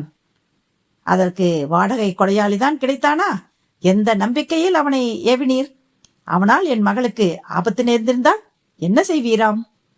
பரமேஸ்வரன் குனிந்த தலை நிமிரவில்லை. இன்ஸ்பெக்டர் அந்த மௌனத்தை கலைத்து, டெல்லியிலிருந்து கொண்டு அழகாய் நாடகமாடி இருக்கிறீர்கள். எல்லாம் சரி, காலேஜின் அட்டெண்டரின் கொலைதான் இன்னும் புரியாத புதிராய் இருக்கிறது. அதையும் துலக்கினால்தான் என் பணி ஓயும். நான் வருகிறேன் என்று கிளம்பிய போது போன் அலறிற்று. முதலாளி எடுத்து, மிஸ்டர் பரமேஸ்வரன், உங்களுக்குத்தான் என்று நீட்டினார். ரிசீவரை வாங்கி பேசிய பரமேஸ்வரனின் முகம் மை காட் என்று இருண்டு போயிற்று. போனை வைத்தவர், முதலாளி, நான் செஞ்ச துரோகத்துக்கு எனக்கு தண்டனை கிடைச்சிருச்சு முதலாளி என்று அழ ஆரம்பித்தார். தண்டனையா? என்ன சொல்றீங்க? ஆமாம் முதலாளி, என் மகன் கார்த்திக் தற்கொலை பண்ணிக்கிட்டானாம். ஹாஸ்டல் வார்டன் சொன்னார். தற்கொலையா? ஏன் தெரியல, ஏன்னு புரியல. அத்தியாயம் 17. ஹாஸ்டலில் துக்கமும் வேதனையும் நிரம்பி இருந்தது. இன்ஸ்பெக்டர் முதலாளி சகிதம் பரமேஸ்வரன் அலறி அடித்துக் கொண்டு காரில் போய் இறங்கினார். வார்டன் கார்த்திக்கின் அறையில் இருந்த கடிதம் ஒன்றை காட்டினார். அதில் அவன், என்னை எல்லோரும் மன்னித்து விடுங்கள். காலேஜ் அட்டெண்டரை கொன்றது நான் தான். அவனை நான் வேண்டுமென்று கொல்லவில்லை. அன்று ராத்திரி நான் மிகுந்த குழப்பத்தில் இருந்தேன். அதை அதிகமாக்கி பசுபதியும் ஜிம்சனும் ராத்திரி முழுக்க என்னை தோட்டத்தில் நிறுத்திவிடவே மனது மிருகமாயிற்று. ஏற்கனவே செக்ரட்டரி கேட்ட பணத்தை கட்ட முடியாததால் என் இன்ஜினியர் கனவு நடக்காமல் போய்விடுமோ என்கிற வருத்தத்தில் இருந்த நான் ஆவேசமானேன். வெறுப்பிலும் வேதனையிலும் சுயம் மறந்தேன். இயலாமை என்னை ஆத்திரப்பட வைத்தது. ஆத்திரம் என் கண்களை மறைத்தது. தனிமை கோபம் மூட்டிற்று. என்னை காலேஜை விட்டு நீக்கிவிடுவேன் என்று சொன்ன செக்ரட்டரியை கொன்றுவிடும் வெறி எழுந்தது. மரத்தடியில் கிளையை ஒடித்து என் சட்டையை மாட்டி நட்டு வைத்துவிட்டு செக்ரட்டரியை தேடி போனேன். பதுங்கி பதுங்கி மாடி ஏறிய போது வெளியே அவுட் ஹவுஸில் படுத்திருந்த அட்டெண்டர் என்னை பார்த்து விட்டான். பின்னாலேயே வந்து தாவி பிடித்தான். அவனிடமிருந்து தப்பிக்க நடத்தின போராட்டத்தில் வேறு வழியே இல்லாமல் ஏற்கனவே பத்திரப்படுத்தி வைத்திருந்த பிளேடால் அவனது கழுத்தில் கோடிட்டு உடனே அவன் மயங்கி விழுந்து விட்டான். என்ன செய்வதென்று தெரியாமல் அப்படியே விட்டுவிட்டு நான் பழையபடி மரத்தடிக்கு வந்து விட்டேன். வெறும் பிளேடு வெட்டினதற்கு அவன் செத்து போவான் என்று நான் கொஞ்சமும் கூட நினைக்கவே இல்லை. என் செயல் வெளியே வேண்டுமானால் யாருக்கும் தெரியாமல் இருக்கலாம். ஆனால் மனசாட்சியிடமிருந்து தப்ப முடியவில்லை, தூங்க முடியவில்லை. கனவில் அவனது கோர முகம். அதனால்தான் இந்த முடிவுக்கு வந்தேன். முற்றும்.